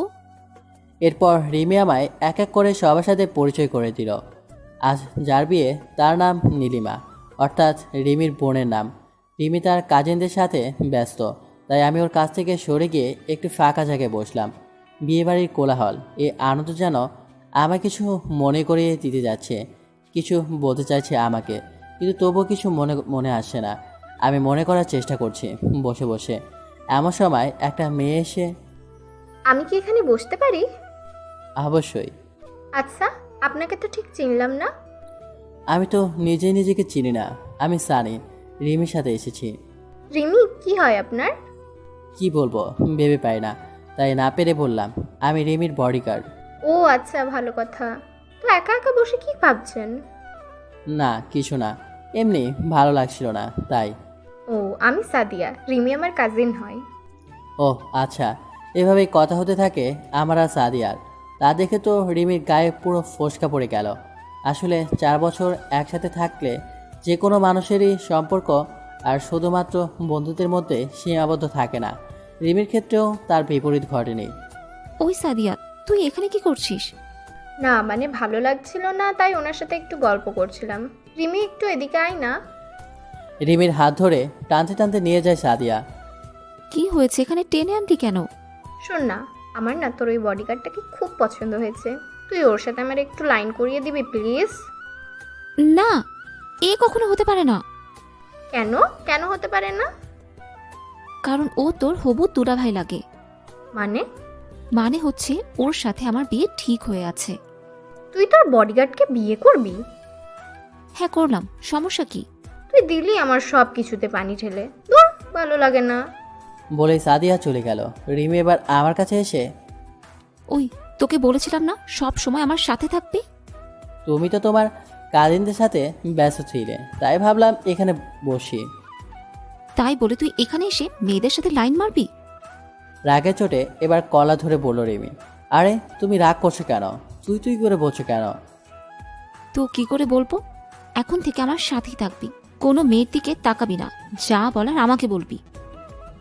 কি হলো, কথা বলছিস না কেন? কি বলবো আমি? চুপ করে থাকতে দেখলে দাঁত ভেঙে ফেলবো। তুই আমার সাথেই কথা বলবি সব সময়। আচ্ছা ঠিক আছে। আচ্ছা চলো ভেতরে চলো। আমি বা কি করব, বাসকলে পড়েছি। এবার আমার ডান হাতটা এমন জড়িয়ে ধরে রেখেছে যেন আমরা স্বামী স্ত্রী। বিয়েবাড়ির সবাই যেন আমাদের দিকে দেখছিল। এই রিমি, এইভাবে ধরে রেখেছো কেন? সবাই কি ভাববে বলো তো? কে কি ভাবছে তা জেনে তোমার কি লাভ? চুপচাপ থাকো তো। এবার হয়তো রাগ কমেছে রিমির। আমি চুপচাপ ওর কাণ্ডগুলো দেখে যেতে লাগলাম। ওকে না করলে বিয়েবাড়িতেই সিচুয়েশন ক্রিয়েট করে ফেলতে পারে। ও আমাকে এভাবেই ধরে রেখে ওর কাজিনদের কাছে নিয়ে গেল। আমাদের এই অবস্থা দেখে ওর কাজিনরা হাসছে। রিমি, উনি কে রে? ইনি হচ্ছে তোদের হবু দুলাভাই।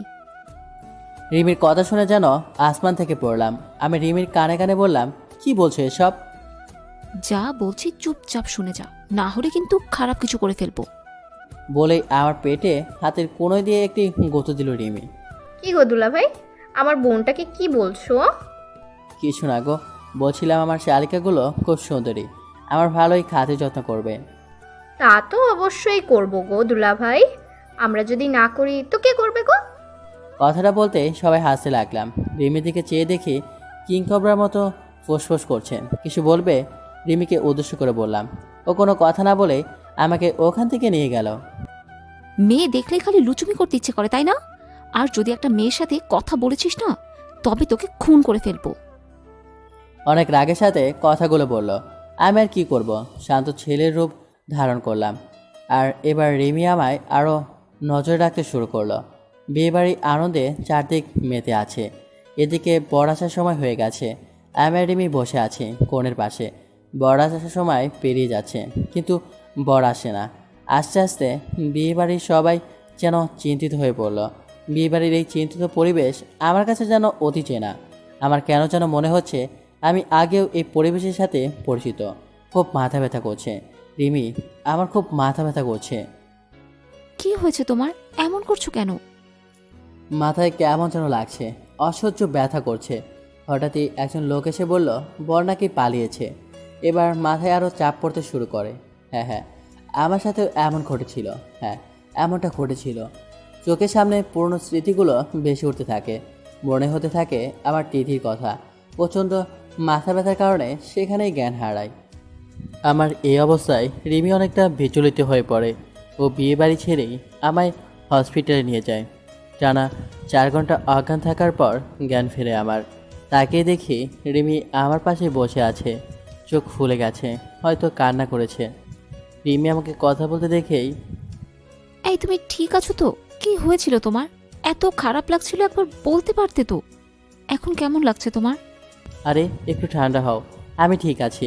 রিমি আমার সব মনে পড়ে গেছে। সত্যি? হুম। আজ আমি অনেক খুশি। জানো, আমি তোমায় অনেক ভালোবাসি, তোমায় নিজের করে পেতে চাই, কিন্তু তুমি তো নিজের সম্পর্কে কিছু জানতে না, তাই তোমায় কি করে বিয়ে করতাম। এখন যখন তোমার সব কিছু মনে পড়েছে, তাই আজই আমি, তুমি আর বাবা তোমার বাড়ি যাব। সেখানে বাবা আমাদের বিয়ের কথা পাকা করে আসবে। তানিয়ার কথাগুলো শুনে মুহূর্তের মধ্যেই মন খারাপ হয়ে গেল আমার। কি হলো, মন খারাপ করে আছো কেন? রিমি, তোমাকে একটা কথা বলার ছিল। হ্যাঁ বলো। আসলে আমি বিবাহিত।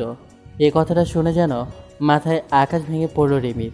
4 বছরের তিল তিল করে সাজানো স্বপ্নগুলো যেন নিমিষেই শেষ হয়ে গেল রিমির। কি বলছো এগুলো? আমি বিশ্বাস করি না।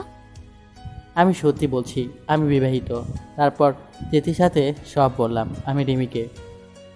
খুব ভালোবাসো না তিথিকে? অনেক। ওই আমার সিনিয়র রাগি বউ। আমি দেখা করতে চাই তিথি আপুর সাথে। ঠিক আছে, চলো আমরা আজই ব্রাহ্মণবাড়িয়া যাব। এরপর হসপিটাল থেকে বেরিয়ে গাড়ি নিয়ে রওনা হলাম খুলনার উদ্দেশ্যে। রাস্তায় রিমি আমার সাথে একটিবারও কথা বলো না। আমি খেয়াল করে দেখলাম ও মাঝে মাঝে আমায় দেখছে আর নিজের চোখ মুছছে। আমার কী বা করার আছে? এর জন্য তো পরোক্ষভাবে আমি দায়ী। লম্বা সময়ের পর পৌঁছালাম আমার প্রিয় শহরটাতে, আমার সেই চিরচেনা শহরটায়। গত 5 বছরে অনেকটাই পাল্টে গেছে এলাকাটা। বাড়ি চিনতে একটু কষ্ট হচ্ছিল বটে, তবে চিনে নিয়েছিলাম। বাড়িটা আগের মতোই আছে। খেয়াল করলাম বাড়ির সামনে ছোট করে একটা ফুল গাছের বাগান তৈরি করা হয়েছে। আমি গিয়ে কলিং বেল বাজালাম, কেউ আসে না, তাই আবার বাজালাম। এবার দরজা খুলল। দরজা খুলতে দেখি দাঁড়িয়ে আছে মা গো। তুই একদম আমার সাথে কথা বলবি না, আমি তোর মা না। মা, আমি তোমায় সব বলবো, তুমি আমার ওপর রাগ করো না প্লিজ। এবার মা আমায় জড়িয়ে ধরে কেঁদে দিল। এতদিন পর তোর আসার সময় হলো? এত রাগ তোর? তুই তো কখনো রাগ করতিস না, তবে এমন কেন করলি বল? 5টি বছর, আজ 5টি বছর পর তুই ফিরে আসলি। আমাদের খবর তো কিছুই জানিস না, কেমন আছি, বেঁচে আছি কি মরে গেছি। আরে আমাদের কথা বাদ দে, বৌমা তো এই 5টি বছর পাথরের মতো ছিল। আরে তুই কি জানিস তোর একটা মেয়েও আছে? অনেক অভিমান কষ্ট নিয়ে একদম এই কথাগুলো বলল মা। আমার মেয়ে? সত্যি বলছো? আমার মেয়ে? কোথায় ও? তিথি কোথায়? রিয়া কোথায়? কে এলো গো? দেখো না কে এসেছে। মা বাবাকে উদ্দেশ্য করে বাবা আমাকে দেখেই, কোনো কাণ্ডজ্ঞান নেই তোর? রাগারাগি করে এতগুলো দিন দূরে ছিলে, একটিবার ফোন করে তো খোঁজ নিতে পারতে। আমাদের জন্য না হয় বৌমার জন্য হলো তো একটিবার ফোন করতে পারতে। আব্বু আমি ফোন করার অবস্থায় ছিলাম না, কিভাবে করতাম? কি হয়েছিল তোর? আরে এসব কি দরজায় দাঁড়িয়ে কথা বলবে নাকি? ছেলেটাকে কি ঘরে আসতে দিবে না? ও হ্যাঁ, আয় বাবা আয়। এবার মার চোখে পড়ল রিমিকে। রিমি এতক্ষণ নীরব দর্শকের মতো দাঁড়িয়ে ছিল। কী বা বলতো ও? ও কে রে বাবা? মা, ও হলো রিমি। তোমাদের পরে বলবো সব, আগে ভিতরে আসতে দিবা? অনেক বড় জার্নি করে আসলাম। হ্যাঁ আয়, ঘরে আয়। আসো মা, তুমিও আসো। যাও তোমরা ফ্রেশ হয়ে আসো। রিমিকে ওর জন্য একটা রুম দেখিয়ে দেওয়া হলো। আমি আমার আগের রুমটায় গেলাম। রুমটা খুব সুন্দর করে সাজানো, যেন প্রতিটা জিনিসই খুব যত্ন করে রাখা হয় এখানে। দেয়ালে একটি ছোট মেয়ের ছবি দেখতে পেলাম, একদম পরীর মতো দেখতে। পরীর মতো বললে ভুল হবে, একদম আমার তিথির মতো। আর তিথিও পরীর থেকে কম কোথায়। ছবিটা আলতো করে ছুঁয়ে দিলাম। খুব মায়া কাজ করছে ছবিটিতে। ছবিটা দেখে হাঁটলাম আলমারির দিকে। আলমারি খুলে দেখলাম আমার সকল জিনিসপত্রগুলো অতি যত্ন সহকারে সাজানো রয়েছে। আমি জানি এটা তিথির কাজ। পাগলিটা আমায় অনেক ভালোবাসে। আমি ফ্রেশ হতে চলে গেলাম। ফ্রেশ হয়ে নিচে গেলাম। মা রান্না করেছে আমার জন্য। আমি মায়ের কাছে গেলাম। মা, তিথি কোথায়? ও তো অফিসে, আমি ওকে খবর দিয়েছি ও আসবে। আমার মেয়ে কই? কী নাম রেখেছো মা তোমরা? তোর মেয়ের নাম আমরা নয়, বৌমা রেখেছে। তুই চলে যাওয়ায় তোর নামের সাথে মিলিয়ে তোর মেয়ের নাম রেখেছে অনন্যা। মা, ও কোথায়? ওকে নিয়ে রিয়া একটু বাইরে গেছে, এখনই চলে আসবে। বলতে বলতেই কলিং বেল বেজে উঠল। আমি দরজা খুলে দিলাম। দরজা খুলতেই রিয়া আমাকে জড়িয়ে ধরলো। কই ছিলি ভাই তুই? তোর সাথে তো মার আর ভাবির রাগারাগি হয়েছে, তবে তুই কেন আমাকেও ছেড়ে চলে গেলি বল? আমি তো কোথাও যাইনি, দেখ আবার ফিরে এসেছি। আর কখনো এমন করবি না।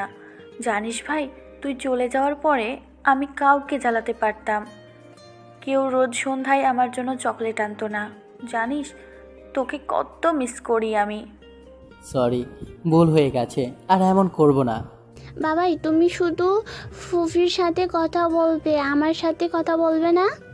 আমি অনন্যাকে বুকে জড়িয়ে কটা চুমো খেয়ে বললাম, হ্যাঁ মামনি, আমি আমার মামনির সাথে কথা বলার জন্যই তো এসেছি। মামনি, তুমি আমায় চিনলে কিভাবে? আমি আম্মুকে দেখেছি তোমার ছবি নিয়ে কান্না করতে, তখন আমি আম্মুর কাছে থেকে শুনেছি। বাবাই তুমি কি আবার আমাদের ছেড়ে চলে যাবে? তুমি আর যেও না বাবাই। না মামনি, আমি আর কোথাও যাব না তোমাকে ছেড়ে। ওর কথাগুলো শুনে চোখের পানি আটকে রাখতে পারলাম না। নিয়তি আমার কাছ থেকে কেড়ে নিয়েছে 5টি বছর, তবুও তার ওপর আমার কোনো অভিযোগ নেই, কারণ সে আবার আমায় সব কিছু ফিরিয়ে দিয়েছে। আমি অনন্যাকে কোলে নিয়ে সোফায় বসলাম। রিয়া ওর রুমে চলে গেল, আর এর মধ্যেই রিমি ফ্রেশ হয়ে নিচে এলো। রিমিকে অনন্যার সাথে পরিচয় করিয়ে দিলাম। অনন্যা আমার কোলে বসেই রিমির সাথে কথা বলছে। এমন সময় কলিং বেল বেজে উঠল। রিমি গিয়ে দরজা খুলে দিল। তিথি এসেছে। আমি তিথিকে দেখে এক দৃষ্টিতে তাকিয়েছিলাম। কতটা শুকিয়ে গেছে ও, চোখের নিচে কালো দাগ পড়ে গেছে। আমি দেখলাম ও আমার দিকে এক মায়াবী দৃষ্টিতে তাকিয়ে আছে।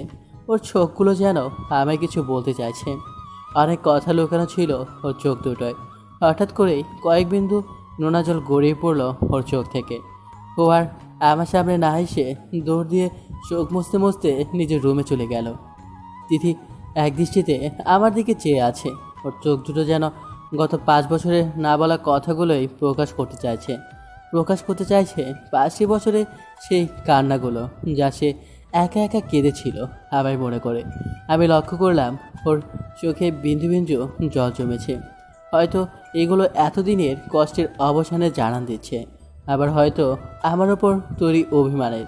ও আর বেশিক্ষণ আমার সামনে থাকলো না। চোখ মুছতে মুছতে চলে গেল নিজের রুমে। আমি অনন্যাকে রিয়ার কাছে দিয়ে চলে গেলাম তিথির পিছু পিছু। রুমে ঢুকে দেখি তিথি বিছানায় বসে কুপিয়ে কাছে। আমি ওর কাছে গেলাম। তিথি চুপ করে শুধু কাঁদছে। বউ, আমার বউ কেঁদেই চলেছে। আমার সিনিয়র রাগি বউটা কি আমার সাথে কথা বলবে না? এবার তিথি আমায় জড়িয়ে ধরে জোরে জোরে কাঁদতে লাগলো। কাঁদছো কেন পাখি একটা? আমি এসে গেছি তো। ওর চোখের পানি মুছে দিতে দিতে বললাম। ও আমায় শক্ত করে জড়িয়ে ধরে কেঁদেই চলেছে। আমি ওর মুখটা আমার বুক থেকে উঠিয়ে চোখ মুছে দিয়ে কপালে আলতো করে চুমু দিলাম। প্লিজ কেঁদো না, আমার কষ্ট হয়। কষ্ট হয় তাই না? 5টি বছর প্রতিটি রাত কেটেছি, তখন কষ্ট লাগে। 5টি বছর কত সময় জানো? কোথায় ছিল এত বছর, এত দিন তোমার এই ভালোবাসা? একটি দিন কি আমায় মনে পড়েনি? ফুপিয়ে ফুপিয়ে কথাগুলো বলল তিথি। আরে বাগদি, আমার তো কিছুই করা ছিল না। কিছুই করার ছিল না মানে? একটা ভুল না হয় করেছি তাই বলে 5টি বছর এভাবে কাঁদালে? আরে আমি পরে তোমায় সব বলবো, এখন কান্না বন্ধ করো, না হলে কিন্তু আবার চলে যাব। চলে যাবে তাই না? যাও যাও, চলে যাও। কে আসতে বলেছিল? 5 বছর যখন পেরিয়েছি, বাকিটা জীবনও কাটিয়ে দিতে পারবো।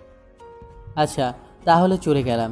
আমি জানি তিথি আমায় আটকাবেই, তাই হাঁটতে লাগলাম। দরজা পর্যন্ত যেতেই তিথির চিৎকার। তুই খালি এই রুম থেকে বের হ, তারপরে এই রুম থেকে আমার লাশটা পাবি শুধু। কেন বুঝিস না কত ভালোবাসি? তুই কি বুঝিস আমায়? বলি দৌড়ে এসে জড়িয়ে ধরো তিথি। আমি ওর মাথায় হাত বুলিয়ে দিয়ে কোথায় যাব না, আমার পাগলিটাকে ছেড়ে আর কাঁদতে দেব না আমার পাগলিটাকে। এবার ছেড়ে গেলে দুনিয়ায় ছেড়ে দেবো, দেখিস। আমি তিথির মাথাটা তুলে কপালে আলতো করে ভালোবাসার পরশিকে দিলাম। আর যাবো না কোথাও, তুমি যাও, ফ্রেশ হয়ে এসো। সবাই নিচে বসে আছেন। তিথিও আমায় একটা চুমু দিয়ে বলল তুমিও যাও, আমি আসছি। তিথি ফ্রেশ হতে চলে গেল। আমি নিচে আমার কলিজাটার কাছে চলে আসলাম। বাবাই, মামনি বলো। আম্মু বলেছিল তুমি আমার জন্য অনেক চকলেট পুতুল নিয়ে আসবে। তুমি কি আমার জন্য কিছুই আনো নাই? না বাবাই, আমি তোমাকে সাথে করে নিয়ে যেয়ে সব কিছু নিয়ে আসবো। তুমি যেটা পছন্দ করবে সেটাই কিনে নিয়ে আসবো। সত্যি বাবাই, তুমি খুব ভালো। মামনি আজ বিকেলে তোমার জন্য সব নিয়ে আসবো। বাবাই, উনি কে? আমি তোমার আন্টি হই মামনি। তুমি আমার আন্টি? তুমি আগে কোথায় ছিলে? আমি তো তোমার বাবাইয়ের সাথে বাইরে ছিলাম মামনি। এভাবেই রিমি অনন্যার সাথে কথা বলতে লাগলো। আমি চিন্তা করতে লাগলাম রিমির কথা। এরই মধ্যে নিচে চলে এলো তিথি। খুব সুন্দর লাগছে ওকে। একটা সিম্পল শাড়ি পরে এসেছে ও, এতেই যেন ওকে অনেক মানিয়েছে। তিথি সোজা রান্নাঘরে চলে গেল। আমিও তিথির পিছনে গেলাম। তুমি রান্নাঘরে কেন এলে? আজ আমি নিজ হাতে তোমায় রান্না করে খাওয়াবো তাই। বিয়ের পরে তো তোমায় রান্না করে খাওয়াতে পারিনি, তাই আজ থেকে অফিসের সকল দায়িত্ব তোমার, আর এই সংসারের কাজটা আমি বুঝে নিলাম। জানো কত স্বপ্ন আমার। তুমি সকালে অফিসে যাবে, আমি তোমার টাই বেঁধে দেব। তুমি যাওয়ার আগে আমায় জড়িয়ে ধরে আমার কপালে একটা চুমু খেয়ে যাবে। বাড়ির কাজ করে তোমার পথ চেয়ে বসে থাকবো কখন তুমি আসবে। তুমি বাড়ি আসলে আমি তোমার ব্যাগ নিয়ে নিব। তুমি ঘরে ঢুকেই আবার আমার সারাদিনের প্রাপ্য হিসেবে একটা চুমু দেবে। আমি একজন গৃহিণীর মতো থাকবো, তোমার সেবা করব, যত্ন করব। অথচ দেখো, বিয়ের পরেই আমার একটা ভুলের কারণে 5টি বছর তোমার থেকে দূরে থাকতে হলো। আলে আমার বউটা আবার কাছে গেল। আমি এসে গেছি তো, সব ঠিক হয়ে যাবে। কাদা বন্ধ করে রান্না করো, আমি আজ তোমার হাতে রান্না খাবো। আচ্ছা আমি এখন অনন্যাকে নিয়ে বাইরে যাচ্ছি, তুমি রান্না করো। আচ্ছা সাবধানে যেও। পাগড়িটা একটু বেশি ভালোবাসে আমাকে। আমি অনন্যা, রিয়া ও রিমিকে নিয়ে বাইরে বের হলাম। সবার জন্য শপিং করে বাড়ি ফিরলাম সন্ধ্যায়। বাড়ি ঢুকে দেখি তিথি এখনও রান্না করে। আমি রুমে গিয়ে ফ্রেশ হয়ে নিলাম। একটু পরেই ঘুমিয়ে পড়লাম। হঠাৎ করে কপালে কারো শীতল ঠোঁটে ছোঁয়া পেলাম। ঘুম ভেঙে গেল। তাকিয়ে দেখলাম তিথি আমার মাথাটা নিজের কোলে নিয়ে আমার মাথায় হাত বুলিয়ে দিচ্ছে। চারদিকে শান্ত মনে হয় অনেক রাত হয়ে গেছে। ঘড়ির দিকে তাকিয়ে দেখলাম রাত 1টা বেজে গেছে। এ কি, এত রাতে তুমি ঘুমাওনি কেন? তোমাকে খাওয়ার জন্য ডাকতে এসে দেখলাম তুমি ঘুমিয়ে আছো, তাই তোমার পাশে বসে তোমায় দেখছিলাম। আমায় ডাক দিলে না কেন? ইচ্ছে করছিল না। 5টি বছর এই প্রিয় মুখটা আমার চোখের আড়ালে ছিল, তাই আজ মন ভরে দেখছিলাম। তিথি আমার মাথায় হাত বুলিয়ে দিতে দিতে তো মন ভরেছে? সারা জীবন দেখলেও ভরবে না। এখন ওঠো, তোমার জন্য কত কষ্ট করে রান্না করলাম আর তুমি ঘুমিয়ে আছো। আচ্ছা উঠছি। সবাই খেয়েছে? সবাই খেয়ে শুয়ে পড়েছে, তুমি চলো। তুমি খেয়েছো? না, আমি তোমার সাথে খাবো। আচ্ছা চলো, ফ্রেশ হয়ে দুজন একসাথে খেয়ে নিই। তারপর তিথি আর আমি ফ্রেশ হয়ে চলে গেলাম খাবার টেবিলে। সেখানে গিয়ে অবাক না হয়ে পারলাম না। আমার পছন্দের যত আইটেম আছে সব রান্না করা হয়েছে। ভর্তা থেকে শুরু করে চিংড়ি মাছ ভুনা, পিঠা থেকে শুরু করে পায়েস পর্যন্ত সব। এত কিছু! হ্যাঁ, সব তোমার পছন্দের খাবার, আজ তুমি সব খাবে। আমি জ্ঞান হারাবো, মরেই যাব, বাঁচাতে পারবে না কেউ। আই চুপ, নাটক বন্ধ করে চুপচাপ বসো, আমি খাইয়ে দিচ্ছি। আর কি করব, সমাজের নিয়ম, সিনিয়রদের কথা শুনতে হয়, তাই চুপচাপ বসে গেলাম। তিথি আমায় খাইয়ে দিল, আমিও তিথিকে খাইয়ে দিলাম। খাওয়া দাওয়া শেষ করে চলে আসলাম রুমে। এসেই ধপাস করে শুয়ে পড়লাম। ওরে বাবা, বাপের জন্মেও এত খাইনি, পেটটা ফেটে যাচ্ছে। কী বা করতাম? ও যে লেভেলের গুন্ডি তা তো আপনারা জানেনই। আমি এখনও বাসরাতের কথাগুলো বলতে পারিনি। যে মেয়ে বাসরাতে বরকে কেলাতে পারে সে কোন লেভেলের গুন্ডি আপনারাই চিন্তা করেন। বলতে বলতেই রুমে চলে আসলো তিথি। এ কি, তোমার এই অবস্থা কেন? নিজেই গিলিয়ে গিলিয়ে আমার এই অবস্থা করে এখন বলছে তোমার এই অবস্থা কেন? আমি কষ্ট করে রান্না করেছি আর তুমি খাবে না, এটা কি হয়? বাদ দাও তো, খুব ঘুম পাচ্ছে, ঘুমাবো। বলেই এসে আমার বুকে মাথা রেখে শুয়ে পড়লো। আরে কি করছো? একে তো পেটের চাপে শ্বাস নিতে পারছি না, তার উপর তুমি এভাবে শুলে আমার দম বন্ধ হয়ে যাবে। এবার শক্ত করে জড়িয়ে ধরে। যাক, আমি আছি তো, সমস্যা নেই। দম বন্ধ হয়ে গেলে আমি নিজেই তোমার দম দিয়ে দেবো। কিভাবে? এইভাবে। পুরো 5 মিনিট পরে ছাড়লো। এই তোমার লিপস্টিক আনা দারুণ। আরো লাগবে নাকি? দাঁড়াও, দিচ্ছি। তারপরে টোকো কমোনা। আরে ভাই, কমোনা মানে কমোনা, এত বেশি বোঝেন কে? সকালে ঠোঁটে প্রচণ্ড ব্যথা অনুভব করছিলাম। ঠোঁট খুলতে দেখলাম আমার পেতিটা ঠোঁট কামড়ে ধরে আছে। আউচ! এটা কি করলা? কই কি করলাম? কামড় দিলা কেন? আর কত ঘুমাবে, তাই তোমায় তুলছিলাম। তাই বলে এইভাবে? আজ এভাবে, কাল অন্যভাবে। যাও, এখন ফ্রেশ হয়ে নিচে আসো। আমিও ফ্রেশ হতে চলে গেলাম। হঠাৎ মনে পড়লো রিমির কথা। মেয়েটা আমার বিপদের বন্ধু, ওকে নিয়ে আসলাম। আর ওর তো খোঁজই নেওয়া হলো না। ও তো আমায় ভালোবাসে, ওকে নিয়ে এখন কি করব বুঝে উঠতে পারছি না। ফ্রেশ হয়ে নিচে গেলাম। তারপরেই আসলে রিমিও আমায় ভালোবাসে। ও এমন মুহূর্তে আমার সাথে ছিল যখন আমি নিজেকে জানতাম না। আমি ওর কাছে ঋণী। কি বলবো ওকে আমি?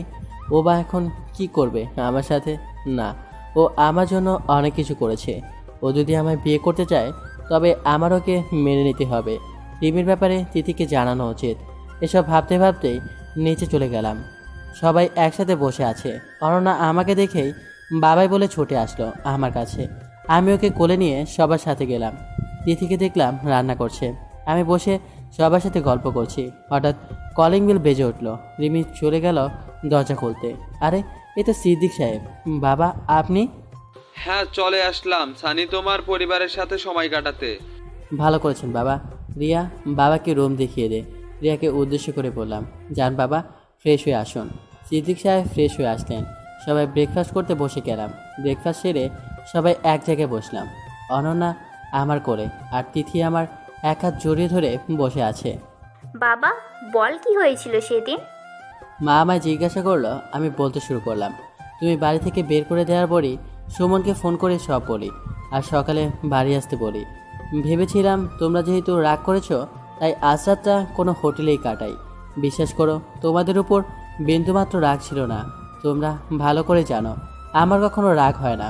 হোটেলের দিকে যাচ্ছিলাম, হঠাৎ মাথায় আঘাত করে একদল ছিনতাইকারী দল। তারা আমার ফোন, মানিব্যাগ আর অন্যান্য সব কিছু নিয়ে নেওয়ার পরবর্তীতে সিদ্দিক সাহেব আমার পরিচয় বের করতে পারেনি। তারপর তাদের কাছে কেটে যায় এই 5টি বছর। আপনাকে যে কি বলবো বুঝতে পারছি না। আপনি না থাকলে আমার ছেলেটার যে কি হতো। বাবা সিদ্দিক সাহেবের হাত ধরে কথাগুলো বলল। আরে কি বলছেন, এটা আমাদের দায়িত্ব ছিল। আর হ্যাঁ, ও যেমন আপনাদের অন্তত তেমনি আমার সানি মানে হচ্ছে ছেলেটা, শুধু আপনাদের নয়। এই নিয়ে কথা হচ্ছিল, হঠাৎ করে তিথি উঠে দৌড়ে রুমে চলে গেল। আমি কিছুই বুঝতে পারলাম না ওর এমন করার কারণ। আমি অনন্যাকে রিয়ার কাছে দিয়ে চলে আসলাম তিথির কাছে। দেখি ও রুমে এসে কাছে। কি হলো, এইভাবে চলে আসলে আর কাছো কেন? কাঁধে হাত রেখে বললাম তিথিকে। ও আমাকে খপ করে ধরে জড়িয়ে ধরে কাঁদতে লাগলো। আরে আমার পাগলি, কাছো কেন? আমার কারণেই তোমার সাথে এত বড় একটা ঘটনা ঘটে গেল। আমার কারণেই তোমার অ্যাক্সিডেন্ট হয়েছিল। আমি যদি তোমায় সেদিন অবিশ্বাস না করতাম তবে এসব হতো না। সবকিছু আমার জন্যই হয়েছে। বলেই আরও জোরে কান্না শুরু করে দিল তিথি। আরে পাগলি, এতে তোমার কোনো দোষ নেই, ভুলটা আমারই ছিল। আমার উচিত ছিল নীলার ব্যাপারে তোমায় সব বলে দেওয়া, তাহলে তুমি আমায় অবিশ্বাস করতে না। আমি সরি। আরে এ কি করছো? তোমার কোনো দোষ নেই। দেখো না আমি তোমায় কেমন ভালোবাসতাম। এইটুকু আস্থা রাখতে পারিনি তোমার উপরে। কথাগুলো তিথি আমার বুকে মুখ লুকিয়ে কান্না করতে করতে বলছিল। এখানে যদি ইমোশনাল সিন শেষ হয়ে থাকে তবে আমার কিছু বলার ছিল। হঠাৎ করে রিমে এসে কথাগুলো বলল। কি বলবে বলো? এখানে না, তুমি তিথি আপুকে নিয়ে ছাদে এসো, আমি ওখানেই তোমাদের অপেক্ষা করছি। রিমির কথাগুলো বলেই চলে গেল। রিমি চলে যাওয়ার পর আমি তিথিকে রিমির ব্যাপারে সব খুলে বললাম। রিমি আমায় ভালোবাসে, এই কথাটা শুনে যেন তিথির মাথায় আকাশ ভেঙে পড়ল। ও বেশ চিন্তিত হয়ে পড়ল। চলো ছাদে চলো। চলো। আমরা তিথি ছাদে গেলাম। গিয়ে দেখি রিমি এক কোনায় দাঁড়িয়ে আছে। আমি ওকে ডাকছিলাম। রিমি ও ব্যস্ত হয়ে কী যেন করলো, মনে হয় চোখ মুছছিল। ও তোমরা এসে গেছো? বোন তুমি কাঁদছো? ও কিছু না আপু, আমি ঠিক আছি।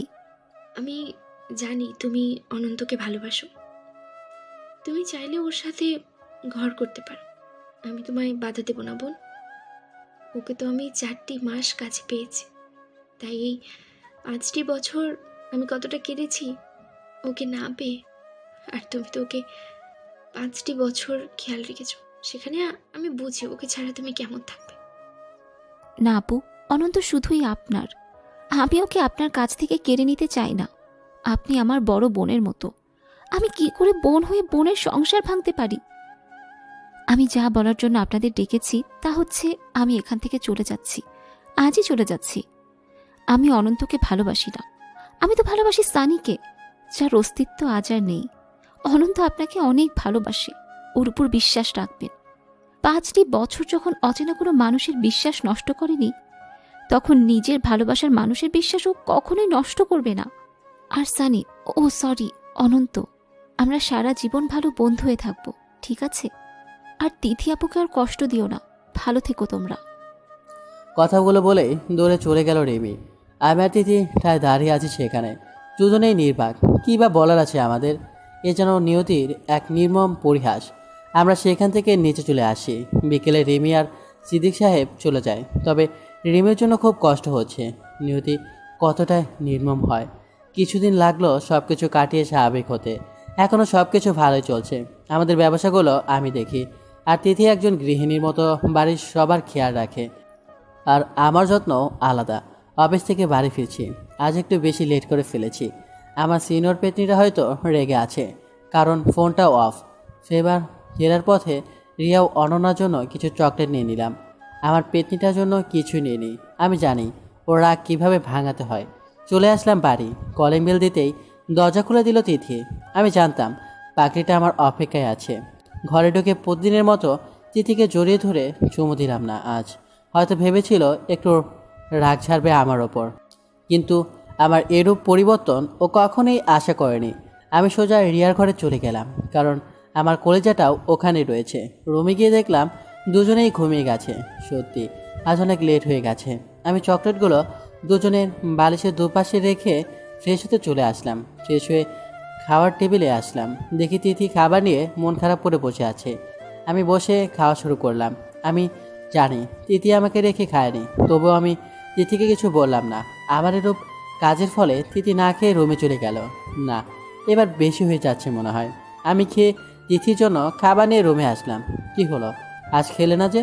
চুপ করে মুখ ফিরে বসে আছে। এই খাবারগুলো খেয়ে নাও। না, আমি খাবো না। আমি না খেলে কার কি, আমি খাবো না। এ নাও, হা করো, আমি খাইয়ে দিচ্ছি। না, আমি খাবো না। এখন আলগা পেরেতে দেখানো লাগবে না। এই নাটক বন্ধ করে হা করো তো। ধমক দিয়ে বললাম তিথিকে। আমি কখনো তিথিকে ধমক দিইনি, তাই একটু ভয় পেয়ে গেছে। তারপর চুপচাপ আমার হাতে খাবারগুলো খেয়ে নিল। ওকে খাবার খাইয়ে উল্টো দিকে ফিরে শুয়ে পড়লাম। ওকে কিছুই বললাম না। তিথি এবার শুয়ে শুয়ে কাঁদতে লাগলো। আমি ওকে থামালাম না। রাত 11:50। তিথির দিকে ফিরে দেখলাম তিথি বিছানায় নেই। আমি উঠে ওকে খুঁজতে লাগলাম। দেখি বেলকনিতে কিসে যেন ছায়া দেখা যাচ্ছে। হ্যাঁ, তিথি এটা ওখানে দাঁড়িয়ে দাঁড়িয়ে কাছে। আমি গিয়ে প্রস্তুতি নিয়ে নিলাম। ওর জন্য লুকিয়ে নিয়ে আসা শাড়ি আর একটা গোলাপ বের করে টেবিলে লুকিয়ে রাখলাম। এবার আমি বেলকনিতে গিয়ে বললাম, তুমি কাঁদছো কেন? কি হয়েছে তোমার? আমার একজন খুব আপন মানুষ আমায় পর করে দিচ্ছে। কি? কে সে? থাক, তোমার জানা লাগবে না, তুমি গিয়ে ঘুমাও। তুমিও আসো আমার সাথে, বলে ওকে হাত ধরে টেনে ঘরে নিয়ে আসলাম। আরে কি করছো? হাত ছাড়ো, বলে হাত ছাড়িয়ে নিল। এর মধ্যেই লুকিয়ে রাখা শাড়ি আর ফুলটা আস্তে করে হাতে নিয়ে হাঁটু গেড়ে বসে বলতে লাগলাম, এই সেদিন যখন তুমি এসেছিলে মোর ঘরে, এই সেদিন যখন তুমি নিয়েছিলে আমায় আপন করে, এই সেদিন যেদিন তুমি প্রথম আমায় নিয়েছিলে নিজে করে, এই সেদিন যেদিন তোমার বাবা করে দিয়েছিল তোমায় আমায় এক করে। সেদিন হয়তো বলা হয়নি, কিন্তু আজ বলছি, মনের গভীর থেকে বলছি, ভালোবাসি, ভালোবাসি, খুব বেশি ভালোবাসি আমার এই সিনিয়র আগে বউটাকে। তাকিয়ে দেখলাম তিথি চোখ দিয়ে অঝরে পানি ঝরছে। আমাকে বসা থেকে উঠিয়ে শক্ত করে জড়িয়ে ধরল। তোমার মনে আছে সব? তোমার সাথে সম্পর্কিত সব কিছু আমার কাছে ভোলার নয়। কচু মনে থাকে তোমার। আজ অফিস থেকে এসে আমায় চুমু দাওনি কেন? তোমার এই সারপ্রাইজটার জন্যই প্রস্তুত করছিলাম একটু। কুত্তা হারামি, জানিস আমি মরে যাচ্ছিলাম, আমি কত কষ্ট পেয়েছি কুত্তা একটা। বলে আমার বুকে কিলঘুষি মারতে লাগলো তিথি। আমার সিনিয়র পেতনি বউটা বুঝি খুব কষ্ট পেয়েছে। আসো আদর করে দেই। কথাটা বলতেই তিথি আমার পেটে মারলো জোরে এক খুশি। ওরে মা গো, ওরে বাবা গো, ওরে বউ গো, মরে গেলাম গো। আমার বাবু তো বেশি ব্যথা পেয়েছে। আসো আদর করে দিই। আদর করবে ঠিক আছে, কিন্তু মারলে কেন? ওরে কি ব্যথা রে বাবা, পেতনির হাতে কি জোর, ওরে বাবা। আরে আমি কি তোমার শুধু সিনিয়র বউ নাকি যে শুধু আদরই করব? আমি হচ্ছি তোমার সিনিয়র রাকিব, তাই আগে রেখে তোমাকে মারবো, তারপর সিনিয়র বউয়ের মতো আদর করব। তাহলে মনে হয় আমার একটা শুধু সিনিয়র বউ আনতে হবে যে আমার শুধু আদর করবে। তাই না? দেখাচ্ছি দাঁড়াও। বলে আমায় কাটে ফেলে দিল। এই কি করছো? আমার না একটা ছোট্ট তোমার মতো দুষ্ট ছেলে লাগবে। আমি ভুলেও সে কাজটি করছি না। আমি এখনো অনন্যাকে সময় দিতে চাই। তুমি অনন্যকে দেখো, আমি পিচ্ছি দুষ্টটাকে দেখবো, সমস্যা নেই। তাহলে আমার কি হবে? আমায় কি দেখবে? কেন, আমি তো আছি নাকি? বেশি কথা বলো না, যা বলছি তাই। আমার পিচ্ছি একটা দুষ্ট ছেলে লাগবে। আমি কিছু করতে পারবো না। ঠিক আছে, তুমি কিছু করা লাগবে না, যা করার আমিই করছি। চলতে থাকুক এদের ভালোবাসা। চলেন আমরা বিদায় নিই। সমাপ্ত। আল্লাহ হাফেজ। তো আপনারা সবাই ভালো থাকবেন।